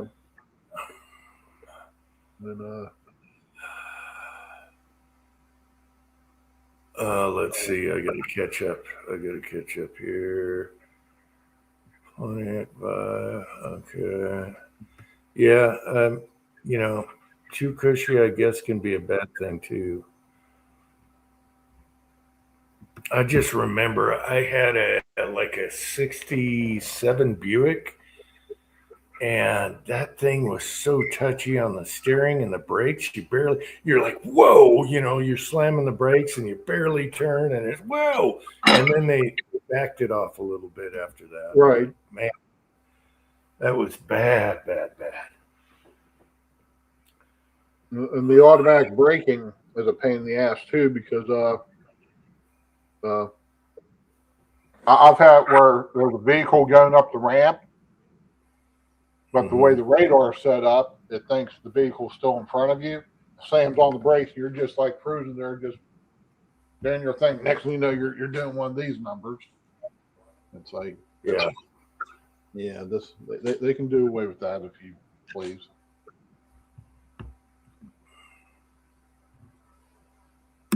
Let's see. My dad had a new Honda. Drove it once, taken to the doctor. Had too much electronic BS. Oh. Yeah. My son's already said he wants one of them new, if they ever import them here, the basic trucks, the little tiny trucks again. Mm-hmm. And I was like, well, I'm with you too. And my wife is like, well, you guys are going to have to sell your cars if you want one of those, So we'll see. I don't know if we'll ever get them imported, but I just want a basic, really basic, bare bones. I would love a 4-wheel drive. If my Jeep could have all the steering components and the differential setups that the Gladiator has, or I should say the Rubicon has, but eliminated all the other bullshit and just had, your basic gauges and did away with everything else. All the infotainment stuff I can use my phone for, and I don't need.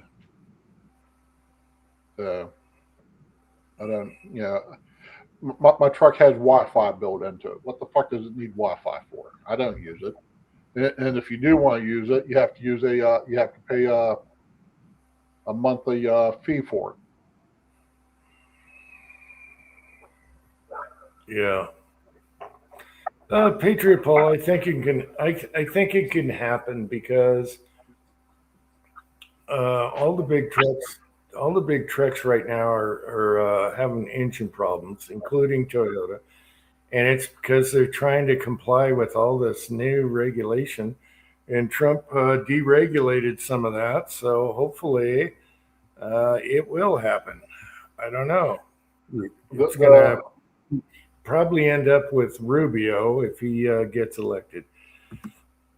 The big thing that is they'll be able to hang it up on is the actual safety, the crash standards. Yeah. I mean, if they can build them where you can walk away from a major crash. Yeah.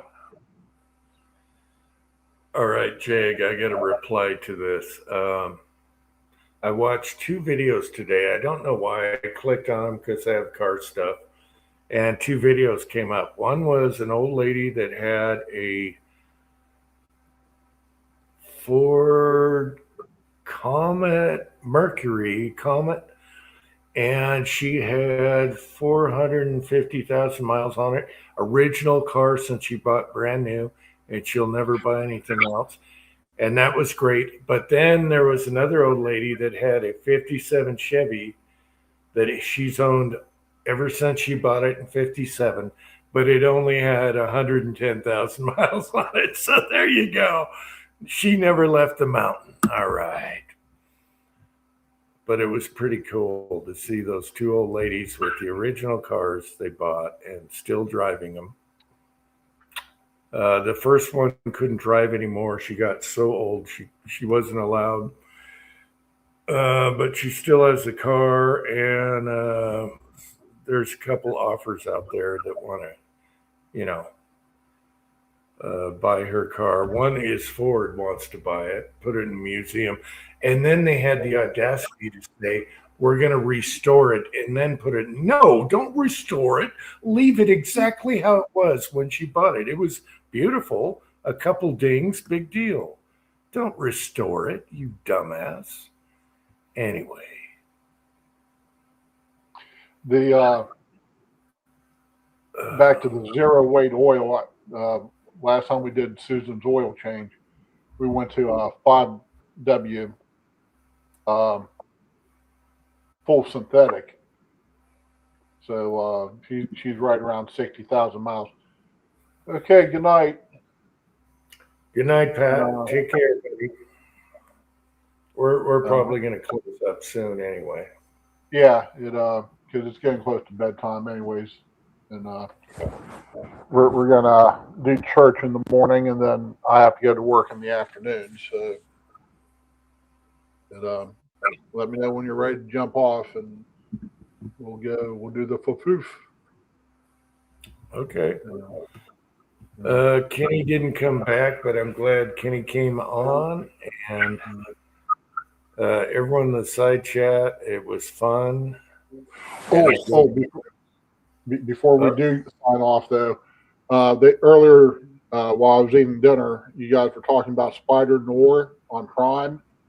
Yeah, it's worth the watch. What I was doing with it, you can watch it either in black and white or in the 1930s style colored, coloring. And so I'd watch each episode. I'd watch one episode in black and white, the next one in the colored version, and it's a pretty good show. It's basically a alternate type of Spider-Man movie. So, but yeah, if anybody's thinking about it, go ahead and watch it. It's a pretty good movie.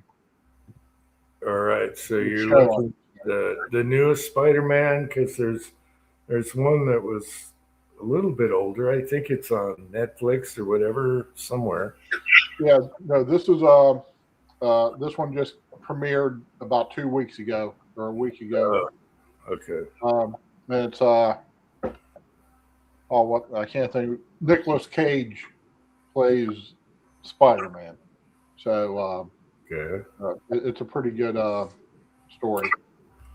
Wow, isn't he getting old though? Well, yeah, but it's not Peter. It's not a Peter Parker Spider-Man. It's a different, different take on it. And I'm not 100% sure, but I think it's based on a alternate comic that Marvel did about it. So I think there's some precedence there. I haven't dug too deeply into it because I wanted everything to be a surprise when I saw it. But yeah, it's 15 years after the First World War, so it'll be just before the Second World War kicks off. And, so it's pretty good. Very, very little woke.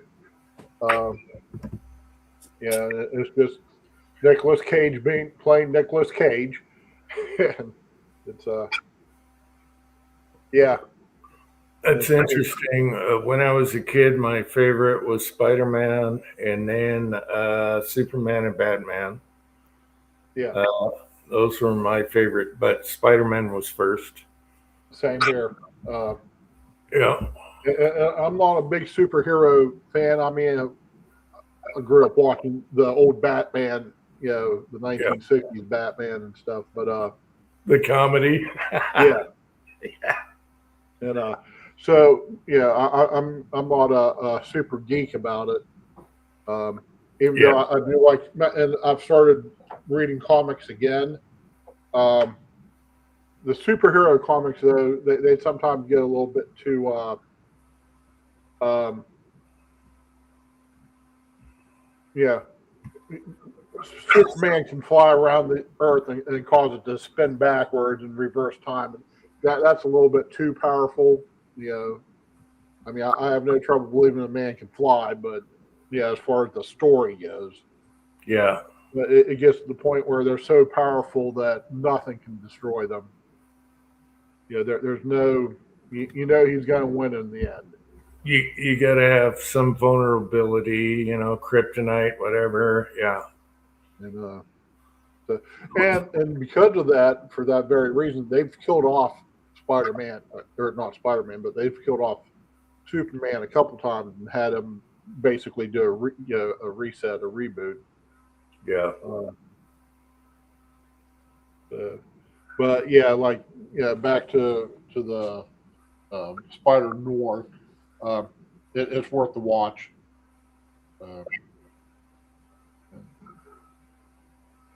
Okay.